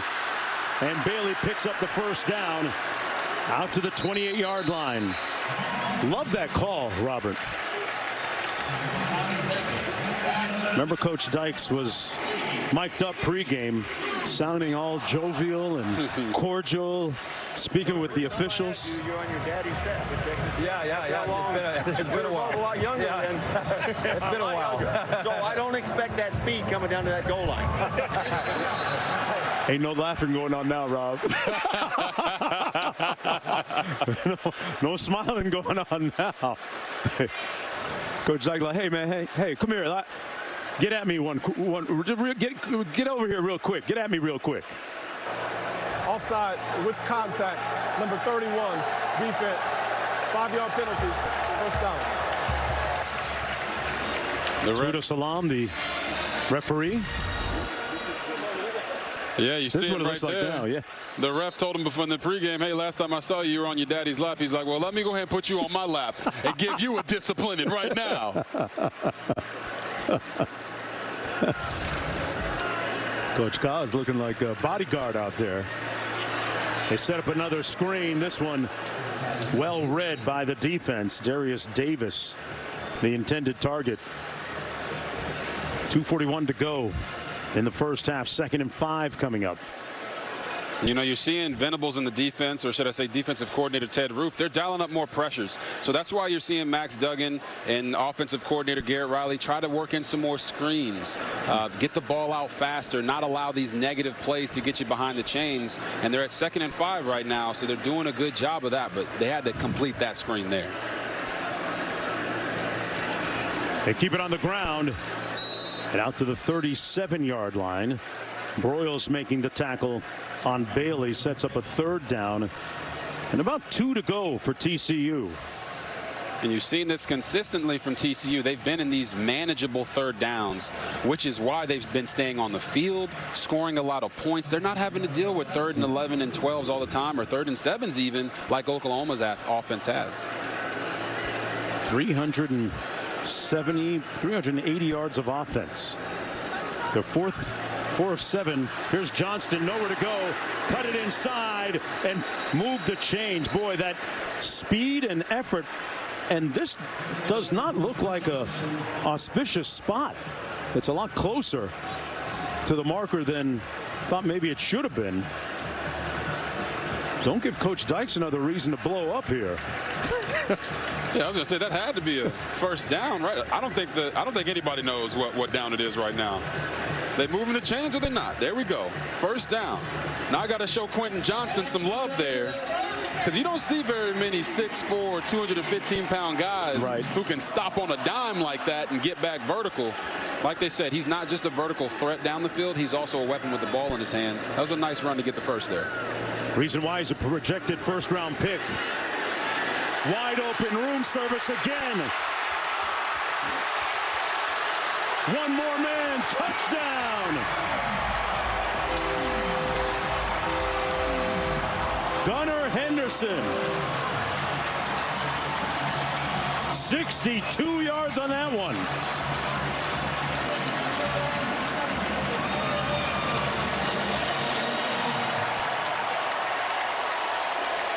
You talk about somebody hitting the snooze button on defense. I mean, Henderson was wide open.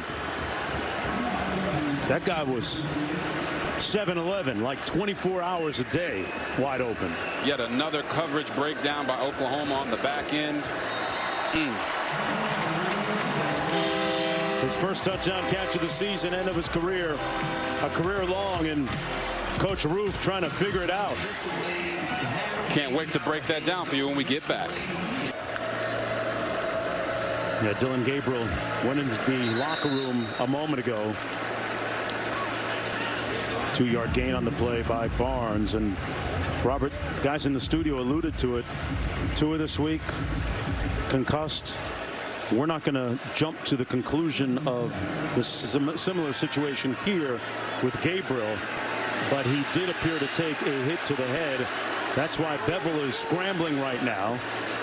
And that pass incomplete. Tell me about the process. I mean, you've been through it. You've been evaluated for concussions before. How's that whole thing work? And what's the player think? What's the team think? Yeah, if you're a player at all times, you're going to always choose to go back out on the field if you're given the opportunity.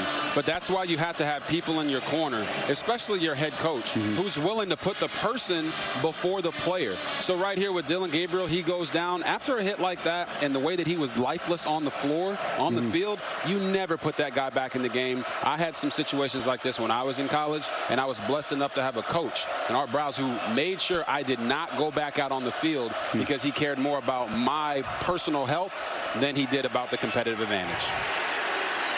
Facts. Bevel sacked by D. Winters, the alpha male, the voice of that defense for the Horned Frogs. TCU takes their second charge time out of the half. Boy, that TCU defense, Robert, we've talked about their offense and their glowing offensive numbers, but this defense has been impregnable so far this afternoon. Yes, it has. You talk about Joe Gillespie coming over from Tulsa. He was there for 7 years, was a defensive coordinator for my offensive coordinator, Philip Montgomery, there. And he said the hardest part of him leaving Tulsa was the fact that he was leaving one of his brothers in Philip Montgomery. And you see him bring this system here. Sonny Dykes talked to us about how every time he faced Joe Gillespie at Tulsa, it was a tough sledding type of day. And right now, they are showing what he told us about they got to worry about themselves. They can't worry about Oklahoma. They're coming out here flying to the ball and shutting everything down. Third sack of the day for that Horned Frog defense. 48 seconds to go in an enduring first half that's gone for over 2 hours now on the clock. Probably feels a little longer than that if you're a Sooner fan. But if you're a Horned Frog fanatic, keep the beat going. Davis back for this punt. Tied for the career lead in punt returns in TCU history at a school that's had some pretty famous speedsters. Here's Davis. Going to be brought down right where he caught it around the 30. There's a flag on the far side of the field at the 34 on that 45-yard punt. Let's go downstairs to Quint. You mentioned Davis. You think back to TCU and their first African-American player on campus, a guy by the name of Lindsey Cole, who was a terrific punt returner back in the late 60s.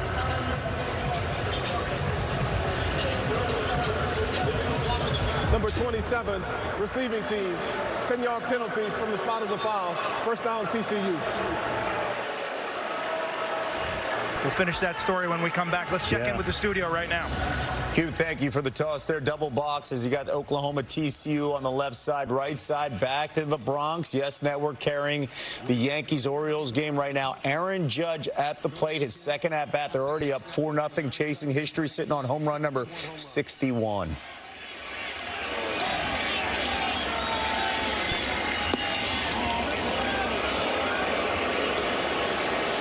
One 1-0. Judge was hit by a pitch in the first inning.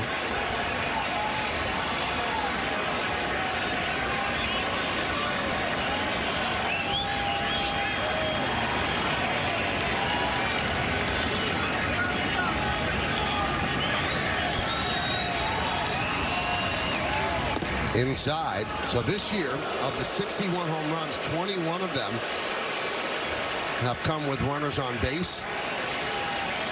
And Peraza's on first base with one out. He has 9 home runs this year against the Orioles.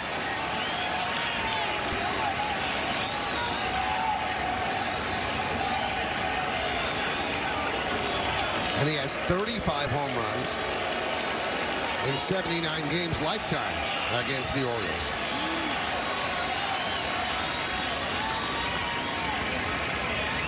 And the 2-0. Strike, 2-1. While Stanton is homered, Higashioka has homered, and they're waiting for this man to get to 62.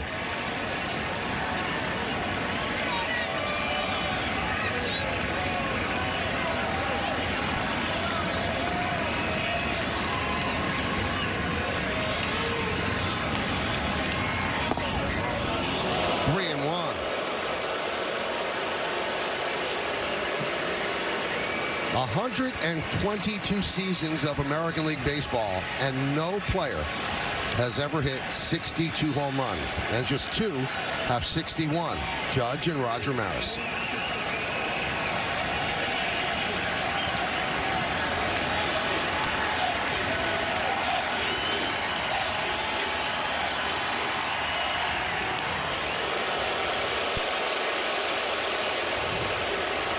Crowd doesn't want to be bothered with any pickoffs.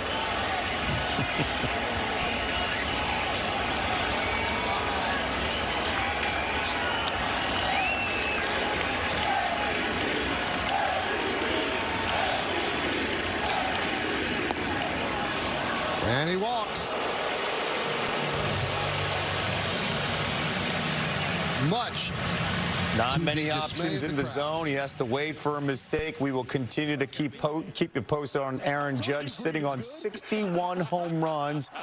We'll have highlights coming up at the break. Who almost had that pick a moment ago. Slow to get up. But what a first half for TCU, trying to snap that 8-game.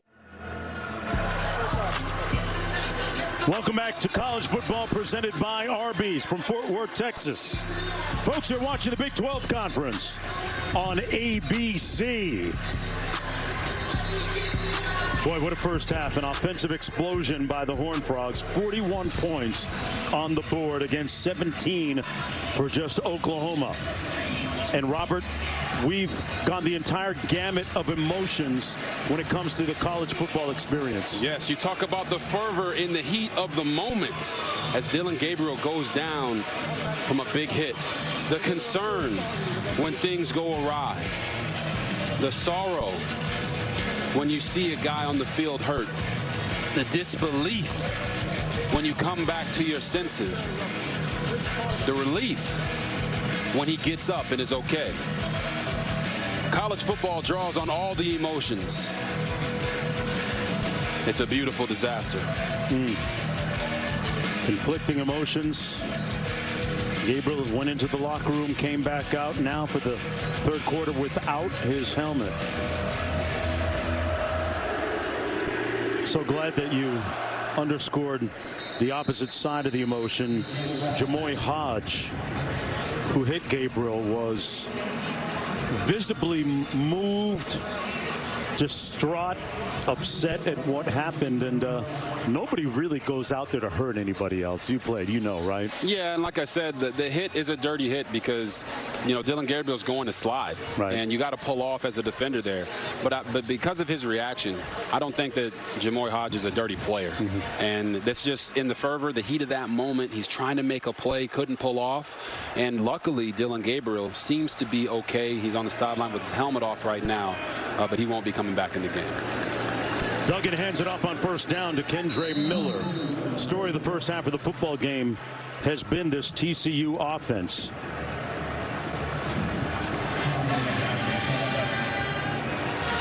Miller did a bunch of the heavy lifting offensively in that first half, had 60 yards rushing. 2nd and 7. You know, Mark, some teams would say 17 points by Oklahoma would be good in a first half, but not when the opposing team scores 41. They haven't been able to stop the Horned Frogs. Duggan surveys and wisely throws it away. Let's go to Quint. I stood outside in the hallway of a very solemn Oklahoma locker room. It was quiet except for one voice, and that was Brent Venables' voice. And he said to his guys, he said, right now, we're going to find out who we are. Right now, we're going to find out who wants to play. And this is a team in that first half. If you were watching, folks, there was a lot of missed tackles. There was a lot of coverage bust. Their starting quarterback, Dillon Gabriel, will not return. We will see Davis Bevel, which means they'll probably run the ball and start leaning on their offensive line. I think the second half will look entirely different from the first. Well, adversity introduces a team to itself. And the Sooners facing that adversity right now. Trying to get off the field on 3rd and 7. That pass complete to Corey Wren, but he's short of the first down. 4th down coming up. So the Sooners defensively get a 3 and out on the opening sequence of this third quarter. One of the few times Duggan in the offense hasn't been able to move the chains. Marvin Mims will go back to retrieve this punt, standing on his own 30-yard line for Oklahoma. And Mark, you talk about this TCU offense and what they've been able to do. Collectively, both teams, 90 plays in the first half, 712 yards, 58 points. Mims calls for the fair catch at the 26. Or it'll be 1st down and 10 from there for Oklahoma after that 44-yard effort. Well, here's our Saturday night football game presented by Capital One. A top 10 ACC matchup in Death Valley. Number 5 Clemson against number 10 NC State. 7:30 Eastern, 4:30 Pacific on ABC, the ESPN app. While the colorful Pat McAfee hosts our ESPN2 telecast.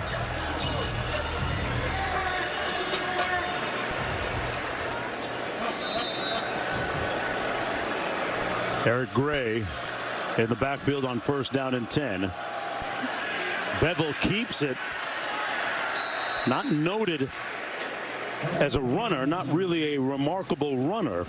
Dylan Horton runs him down to limit the gain to a few yards.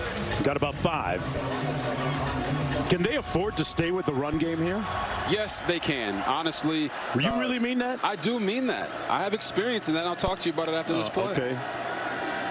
Here's Bevel out of the backfield. Little swing pass complete to the edge, and that's going to be close to the 1st down. Eric Gray made the catch. So talk to me about sticking with the run. Yeah, when I was at Baylor, we had a bowl game against Washington, and we were down big in the 3rd quarter of that game and decided to make a full commitment to the running game because that was the only way we were getting explosive plays. We came back and won that game. So there's a chance that Oklahoma could do that here today, but they're going to have to get explosive runs. They can't keep getting these 4- and 5-yarders eating up the clock. Winters made the tackle on that play, and that's going to be enough, though, for the 1st down by Eric Gray, the Tennessee transfer. Davis Bevel, the Pitt transfer, 6'6", 225, out of Greenville, South Carolina.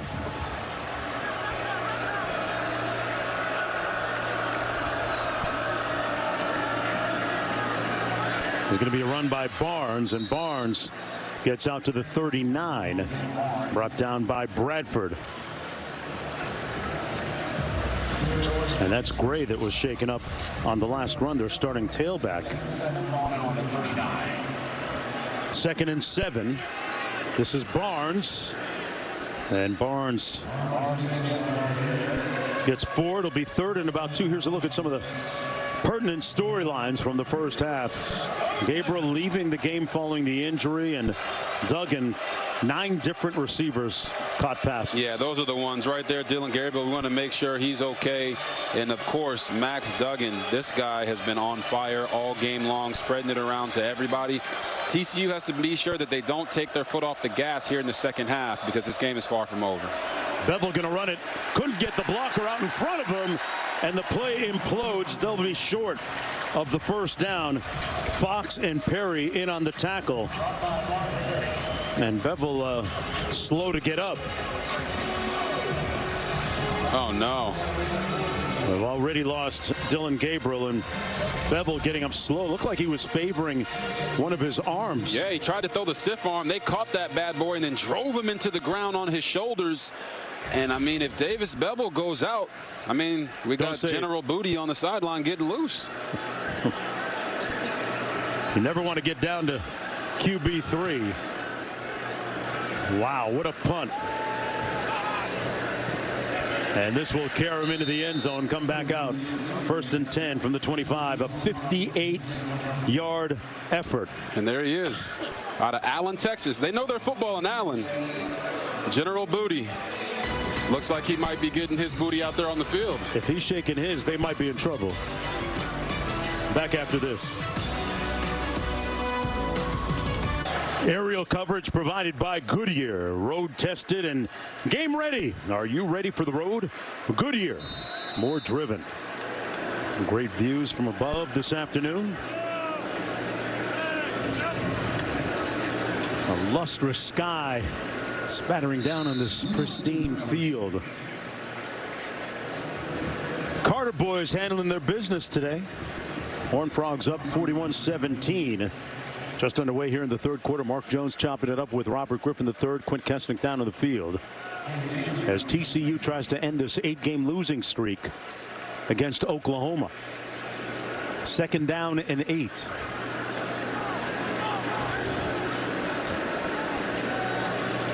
It's like Johnston is split wide to the top of your screen. Williams in motion. Looking Johnston's way. Duggan with a nice little fake. Hit him with a little bit of hezzy. Hey, I didn't even know he had that in his bag. He got the little hezzy in his bag, a little basketball fake pitch. He out there trying to teach him how to Dougie. I love it. 9-yard gain. A gaping, yawning hole for Miller, and he's off. Kendre Day. That's what it is. Touchdown.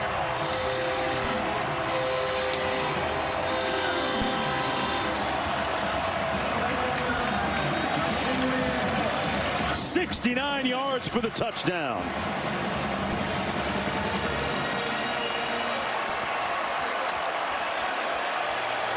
There is no stopping this Horned Frogs offense this afternoon.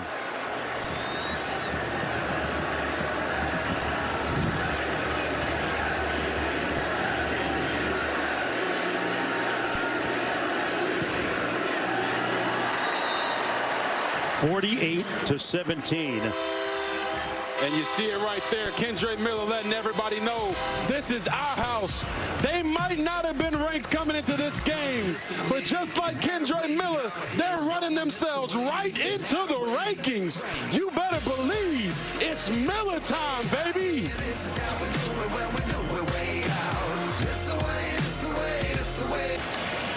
High slider.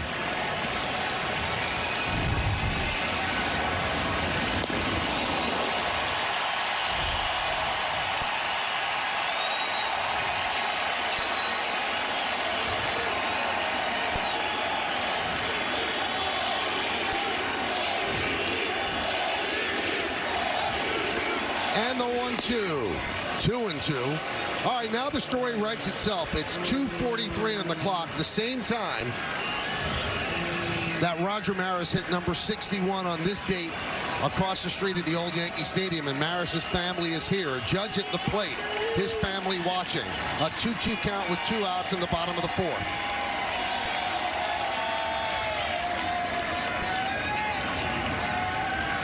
Outside, 3-2.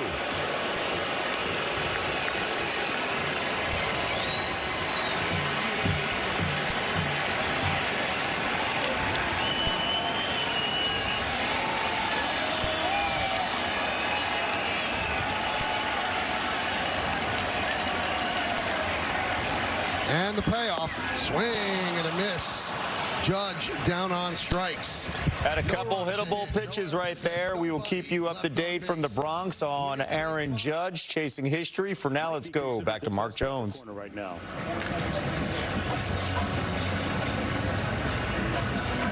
Aaron Judge striking out.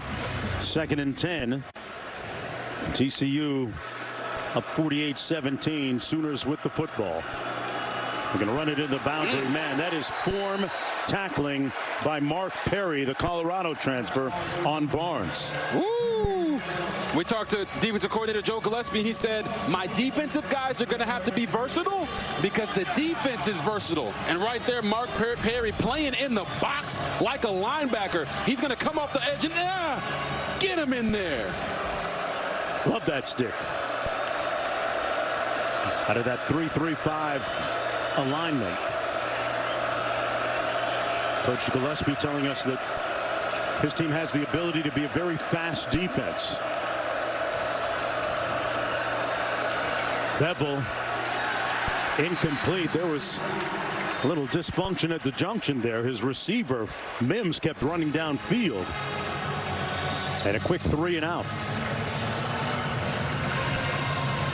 So in comes one of the busier guys this afternoon for Oklahoma, Michael Turk, their punter, and Darius Davis going to be perched at his own 20-yard line to retrieve this punt.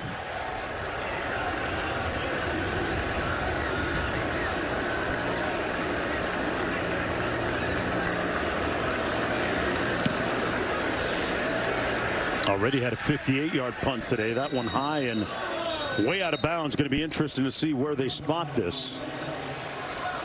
Official still moving up, and it's going to be at about the 30-yard line. 1st and 10 from there.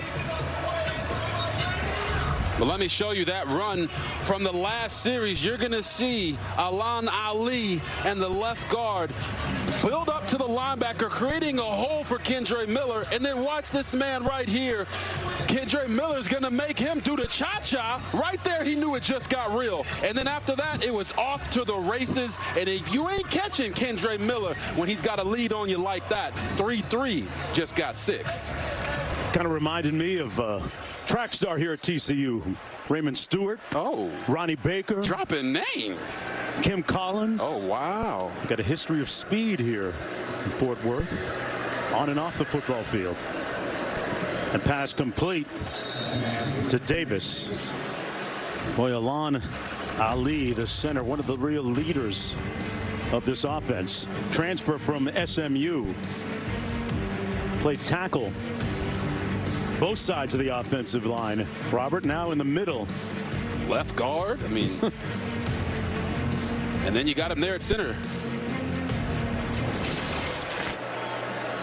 Doing a great job snapping that football now for TCU coming across town.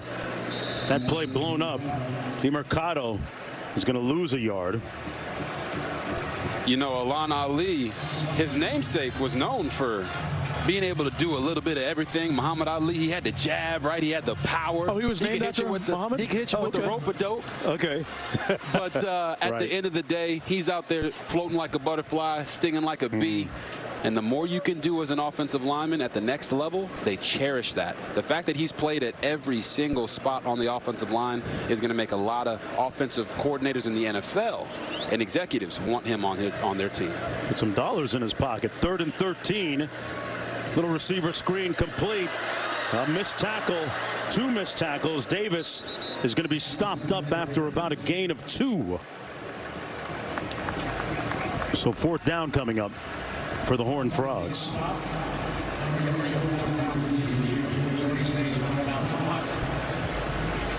So another 3 and out for TCU.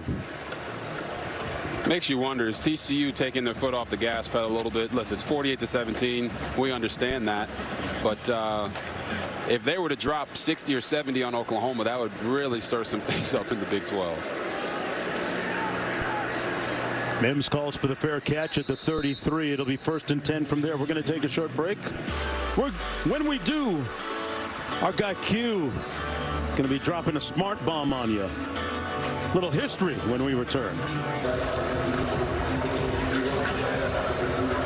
Back in Fort Worth, we respect and honor Lindsey Cole, the first black player at TCU. He enrolled back in 1968. He was a battering ram to the whitewash wall of college athletics in the Southwest Conference. Great receiver and punt returner. This is a man who received death threats before coming to TCU. His friend Jerry Levias went to SMU at the same time. They were the first 2 black players in the Southwest Conference. Levias also was a great receiver and punt returner. There's some amazing stories about what these 2 men were able to overcome. Levias one time had an opponent spit in his face only to return the next punt for a touchdown. These men persevered, and it's even hard for us in this current day and age to understand their battles.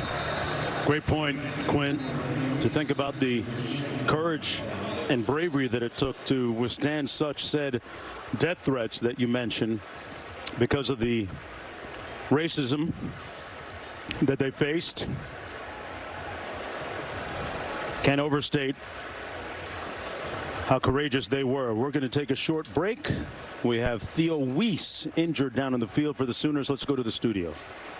Mark, updating you action in the Big 12 as we continue. Sooner fans, they saw a lot of this last week. Adrian Martinez, bud. Without a doubt, and he continues to put on a show, just running up the middle, using that speed, Kev. He is their entire offense right now. 69 yards to the house, averaging 17 yards per rush. That is Martinez. They're up by 10 at home against Texas Tech. Back to you. Yeah, Quinn doing a great job documenting the Trailblazers at the school. The Southwest Conference. Quint, you have a little bit more, too, yeah, huh? You know, Levias, he's in the College Football Hall of Fame. He played at SMU for Hayden Fry, who was really pushing to integrate the SMU program at the time. Meanwhile, Cole, this was a guy, he was super fast. He was known for his smile. Ended up playing in the NFL for 3 or 4 years, and he was married to his wife Joyce for 43 years before passing away in 2016. But this is a man, he opened up the doors on this campus and did it with a smile. And Q, those guys didn't just open the doors on campus. They opened the doors for guys like myself to be able to play this game at the highest level. And I'm very thankful for that. Run around the edge. Newton pushing Barnes out of bounds. And you know that story about Levias that Q just presented to the public, right, really just hits me in a certain way, because we always hear people say, you know, kill him with kindness. Right. Turn the other cheek. But sometimes you can kill them by running a punt return back on them for a touchdown. Yeah. That works. Yeah.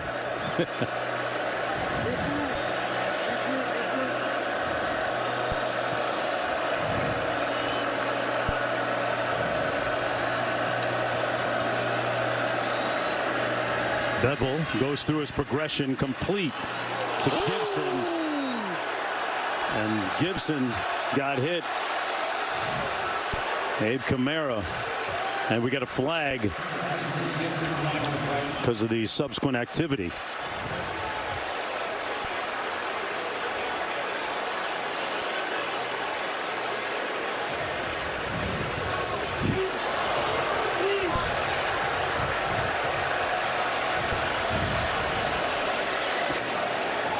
And there's the initial hit. Yeah, you hit him with the hit stick. Which was a good one by Kamara. But after that, you can't stand over the guy and kind of knock him down with your pelvis there. I know you like celebrations. Yeah. That might be a little too much. Yeah. He tried the Muhammad Ali over Liston look, you know. After the play was over, unsportsmanlike conduct, number 14, TCU for taunting. 15-yard penalty will be added to the end of the play. It's first down. Yeah, we were talking about Alon Ali, the center for TCU. His teammate there, Kamara, tried to look like Muhammad Ali, standing over Liston, asking him, "What's my name?" after that hit. 5:20 to go in the third. Sooners with a trips left formation at the bottom of your screen. And now Mims on the jet sweep fake. Bevel kept it. Got about 2 on the play. Bevel does not appear to be much of a running threat. Is that a safe assumption? Is that the what you're quantifying from what you see on the field right now? Yeah. We had a Sooner lineman shaking up down on the field. That's Anton Harrison, an NFL talent, 6'5", 313 pounds, out of Washington, D.C. Attrition taking its toll on the Sooners this afternoon. Back after this.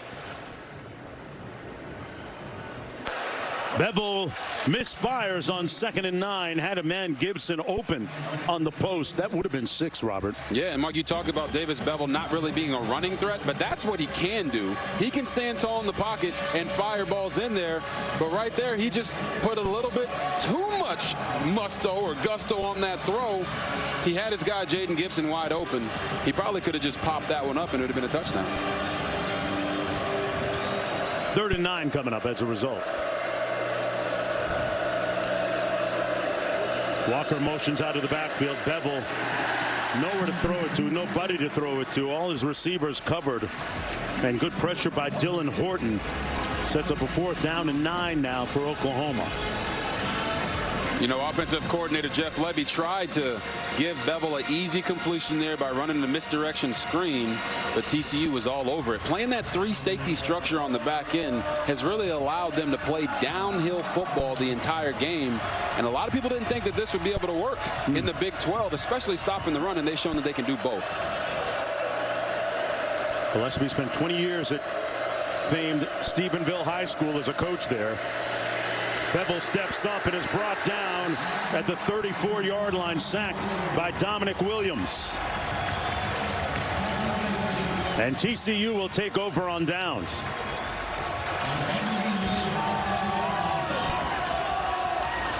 I mean, right now, TCU just beating Oklahoma like they stole something from them. 4th sack of the afternoon for the Horned Frogs defensively. And it's 1st and 10 coming back the other way. Yeah, I mean, they did steal something from him. You know, we talked to the coaches this week, and we were informed that the last time TCU beat Oklahoma was right after they came off of a win against SMU. Right. Here we go.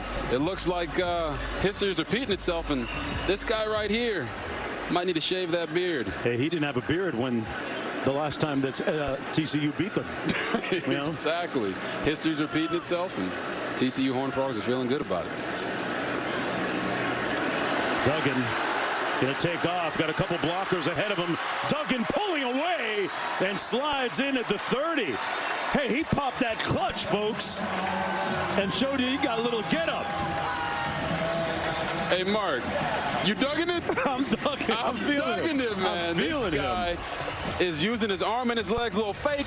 This is a designated run, trying to get the defense to play 11 on 11. He sets up his blocks, and then the Dragon just gets the gas going down the sideline. They don't know what to do. He said, you know what? I'm going to make it easy on you. I'm going to go ahead and slide real quick. No hits on me, baby. 1st and 10. 35-yard run by Duggan. Eludes the rush. Delivers a strike. Johnston still on his feet. Inside the 15 to the 13. 1st and goal. Horned Frogs. Johnston saying, get off of me. Dusts himself off. Picked up 17. Handed off to Miller, and Miller plows his way down to the 10. Hey, man, it looks like TCU's trying to get to 62 before Aaron Judge. They might hit it. They might get there first. They might get it first. You know, they already got 620 yards of total offense, Robert. Oh, man. Which kind of feels like 62 home runs. Not even the 4th quarter yet. Yeah. 2nd and 5. Mercado in the backfield. Gets the call and takes it down to the 7. Under 3 minutes to go in the 3rd quarter. It's been all Horned Frogs. You know, Mark, I'd be remiss if I didn't mention that John Hill Westbrook also paved the way. Played at Baylor, broke that color line, part of the Southwest Conference. You know, got to give him a shout out. Not just because he went to Baylor, but, you know. Salute the Pioneers. Yes, sir. 3rd and 3.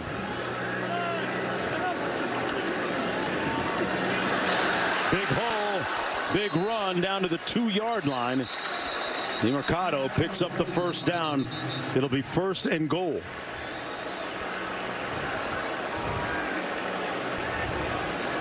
Harrington's helmet came off for Oklahoma. He had to come out of the ball game for a play. I mean, Mark, you tell me. This TCU team looks like a tough, physical outfit. I mean, these guys are owning the line of scrimmage. They're running at will. Throwing the ball. The quarterback's throwing it, running it. Wide receivers are winning their one-on-one matchups. I don't know if there's been a more perfect game played so far this year. I mean, they are on fire. Let me just say this. TCU is running through Oklahoma like a stimulus check right now, okay? And there it is. Duggan, touchdown.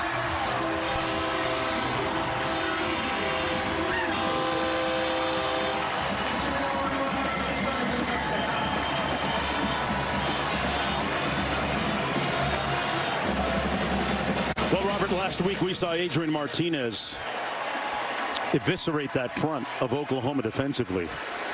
Duggan is doing it with his arm and his legs to the tune of over 50 points. That's his 2nd touchdown run today.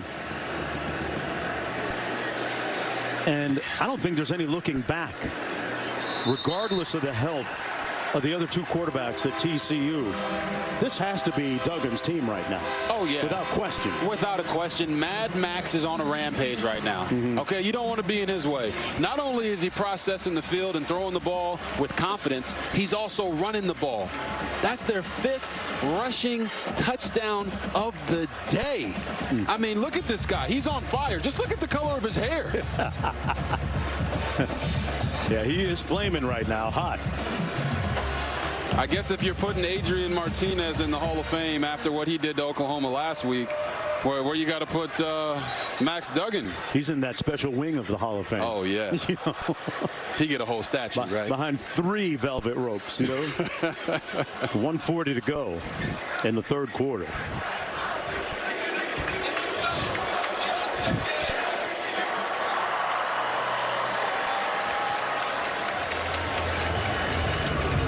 So barring a major turnaround, TCU on the verge of improving to 4-0, even though there's 1:40 to go in the 3rd quarter. Coach Sonny Dykes said that when he first got the job, his priorities were hiring the right coaching staff, re-recruiting the current players, which is always good, and then getting out on the road and recruiting. That formula working right now to a T. On the return out to the 28-yard line is Jalil Farouk. And let's check in with the studio. 1st and 10 Sooners, 1:34 to go in the third.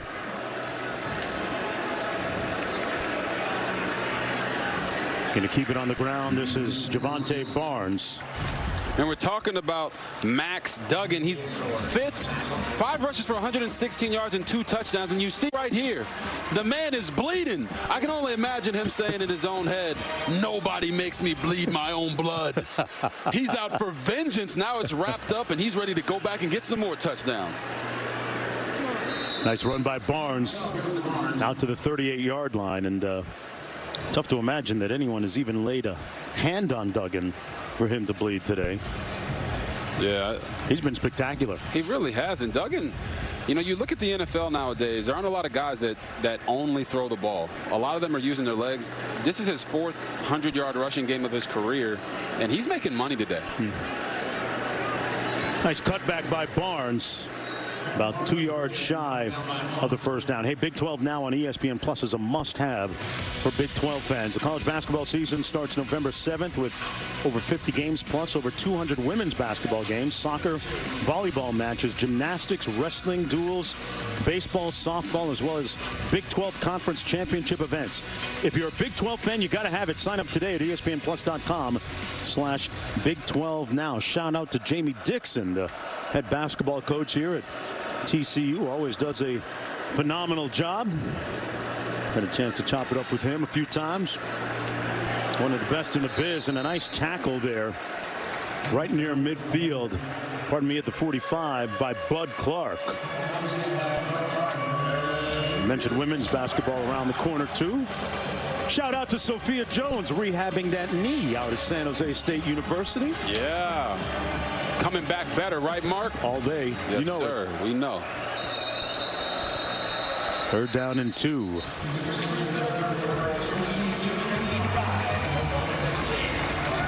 $15 minutes to go.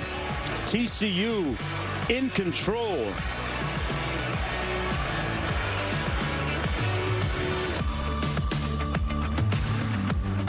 October in the DFW. So hot, we need the oven mitts. Hotter than fish grease. TCU putting the Big 12 on high alert. Max Duggan through the air and on the ground. The Red Dragon breathing fire. Kendre Miller up the middle. Power, speed, spreading the rock. Tons and tons of receivers. I mean, they spread it out to 9, 10, 11 different guys. It's been constant from the start. Sonny Dykes in year 1.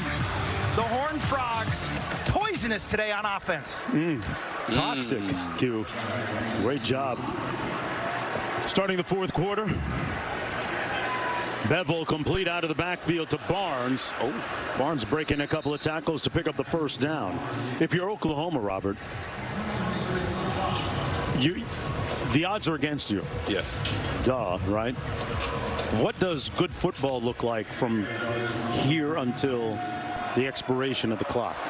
What does a win look like if you're Oklahoma, if you're just taking it from this point on? Yeah. Or is there? No, I mean, there's no lipstick on this? There's no more moral victories in football at all. But I think your point is exactly what Brent Venables was getting at halftime. We're going to find out who wants to play, because in this moment right here, it's 55-17. You don't know. This game is, there's not a good chance that they're going to come back and win this football game. So what kind of effort do you put forth? How do you execute at the quarterback position? How hard are you running as a running back? These guys are going to have to show their coach that they can live up to the standard, and they need to finish strong. Nice catch by Willis, the tight end, slipped out to make the catch. This week's college football rankings brought to you by Chick-fil-A. Look at some of the big ones, and of course the huge one tonight on ABC at 7:30. NC State number 10, Clemson number 5. What else jumps off the page at you there, Robert? I'll ask you after, get to it after this run by Walker. What do you think of action in the top 10? Yeah, I mean, the games that are going on right now, you talk about this one right here, we're between Michigan and Iowa. Michigan's up in that game. Kentucky's down right now to Ole Miss, 22-19. But this game right here, the Big 12 championship game rematch. Hey, now. Oklahoma State and Baylor. Tune in for that one. It's going to be fireworks. We're going to see who can challenge TCU. How about that? In the Big 12. So you definitely think they're a player, even though we're one game in for them, right? Oh, they're definitely a player. I mean, they're not just winning this game. They are completely dominating, right? Boomer Sooner, that's their rally cry, and they're getting the boom right now. First down and 10 for Oklahoma from the 27. Here's the jet sweep. Limited gain. Second down coming up. Yeah, I think what you're seeing from offensive coordinator Jeff Lebby is he's not trying to put his quarterback in a bad situation. Yes, they know they're down big, but they're not going to drop back and throw the ball every down because that's not what they're built to do. They take it down to the 17-yard line. That's Walker. Well, our Week 4 Monday Night Football matchup, NFC West rivalry between the Rams 49ers, 8 Eastern, 5 Pacific on ESPN, ESPN Deportes, ESPN app. Peyton and Eli also back on ESPN2. Our coverage begins with Monday Night Countdown. Robert, you're going to be on the set doing your thing. I look forward to hearing your insights and comments on that game. Sooners pass caught. 1 yard line. What a play by Farouk. And it's first and goal. Bevel threw a laser that time. Yeah, he did. It's the same play that they ran that he missed Jaden Gibson #1 on when he threw the ball in so hard. And there's the touchdown by Barnes. Javonte Barnes, but there's a flag down. He got up and snapped it real quick. Looks like it's going to be a penalty on TCU. They're running guys on the field. There are 2 fouls on the play. Offside, number 13, defense lined up in the neutral zone. Illegal substitution. Too many players on the field. Defense, both penalties will be declined. The result of the play is a touchdown.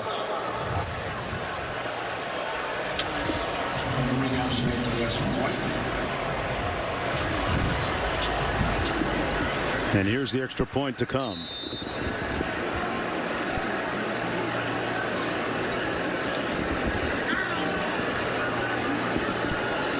That's Barnes' second touchdown today. The extra point good to make it 24 now for the Sooners. Yeah, you're going to see 1, 2, 3, 4, 5, 6, 7, 8, 9, 10. Listen, man, they had way too many guys on the field. The clicker can't even count that high. Late for the bus right there. We got a flag down on the field at the 12-yard line. Personal foul. Face mask. Number 59. Kicking team.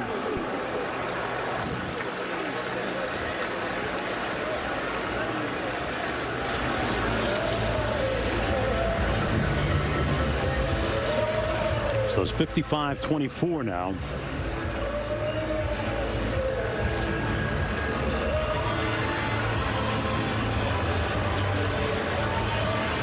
Well, in an afternoon that's been all TCU, talked about the priorities as we get the call here.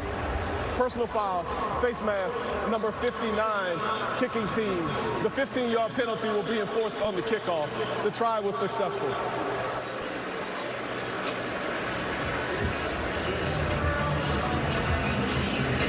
We're going to take a short break. When we come back, we'll chronicle the timeline of Coach Dykes and how he set this team up for success this year. Back after this. Aerial coverage provided by Goodyear, celebrating the challenge of road games everywhere. Are you ready for the road? Goodyear, more driven. A lustrous sky spattering down on a benevolent field, and it's been all good for TCU, 55-24. Just on the way here in the fourth quarter, Mark Jones chopping it up with Robert Griffin III. Quinn Kesnick down in the field. Kim Belton, our producer. Anthony DeMarco, our director. Seth Jacobson, our spotter. Steve LeBeau, our stat man. All part of our talented production team that you never get a chance to see in front of the camera, folks. On a great afternoon for college football, the first Saturday in October. And some games of consequence tonight, of course, on ABC, with Clemson taking on North Carolina State. From the 18, Davis. And Davis brought down at the 36, an 18-yard return. We're going to take a breather. Max Duggan going to be taking the field when we come back. Well, the Horned Frog's actually a horned lizard or toad that became the school's mascot in 1887. A committee chose the animal over cactus. The Horned Frog is known for shooting blood from its eyes as a defense mechanism, Robert. Duck! I am not... Hey, I'm from Florida, okay? I see a lot of strange insects that can bite and poison and kill you. I'm not messing with a horned frog either. No, and neither is Oklahoma today. Yeah. Hey, facts. Sam Jackson in at quarterback. First down and 10 in relief of Max Duggan.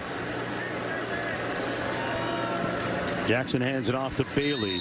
And, you know, I mentioned from the state of Florida. I live in Miami, been a resident for 30 years plus now.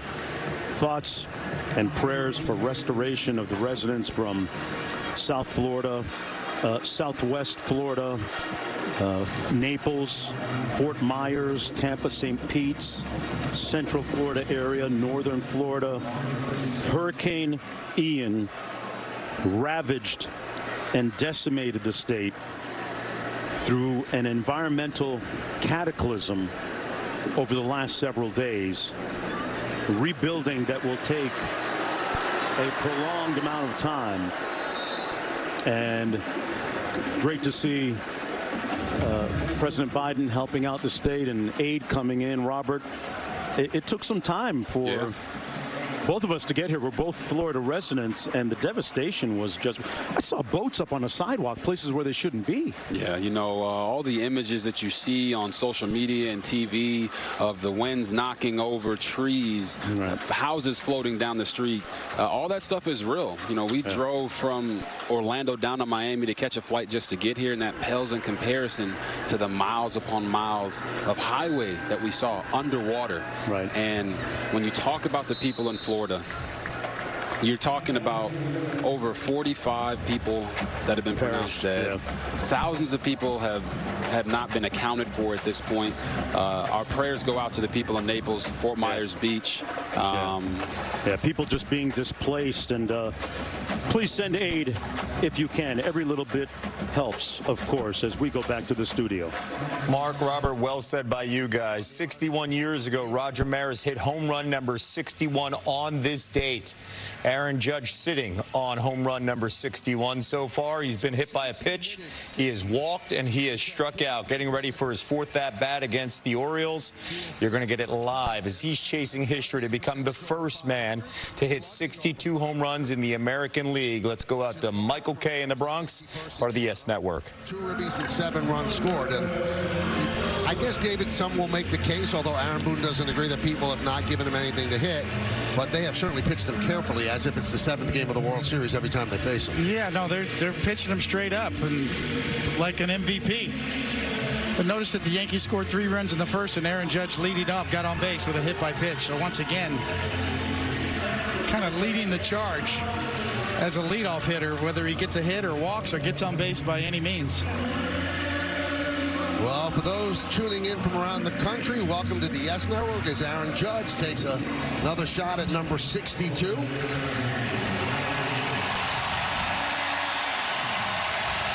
And all rise here at the stadium for Judge's at bat. The Judge family.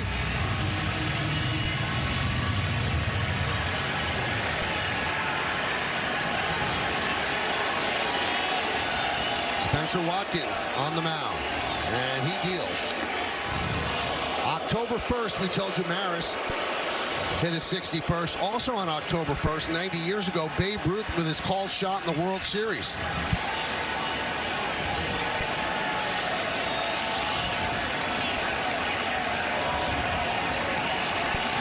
And the 1-0. Now, Judge is 2 for 3 against Watkins with a home run and a double. Count 2-0.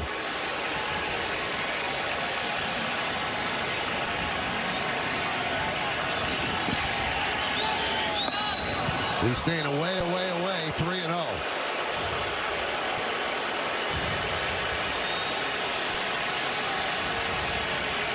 Well, he obviously has the green light. And the pitch.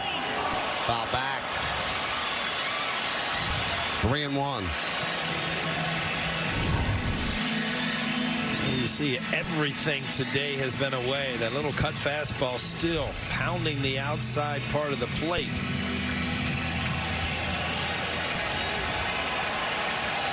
Watkins sets. Deals the 3-1. He walked him. Another walk to Aaron Judge. That seems to be the theme, Michael. Yes, another walk for Aaron Judge in his 4th at bat. We will keep an eye on the situation in the Bronx. Let's go back to Mark. All right, I think Robert Griffin III was correct, guys, in saying that TCU is going to get to 62 before Judge. It'll only take a touchdown from here with 7:54 to go. Appreciate that shout out, Mark. Hey, you already know. Back after this.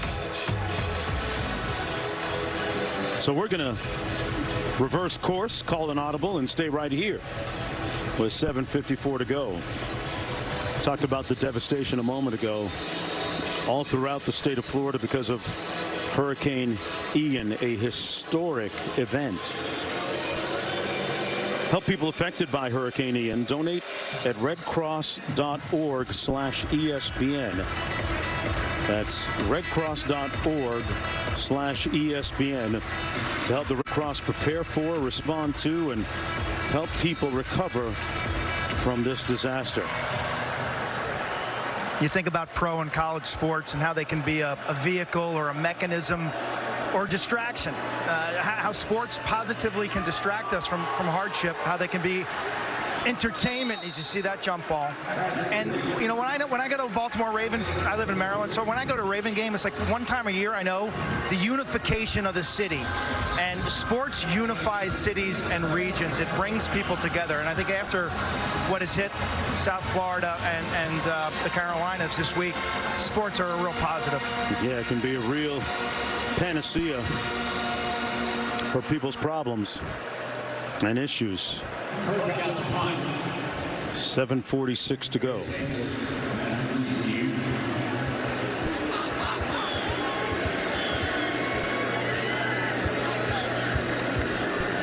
Here's the punt from Michael Turk.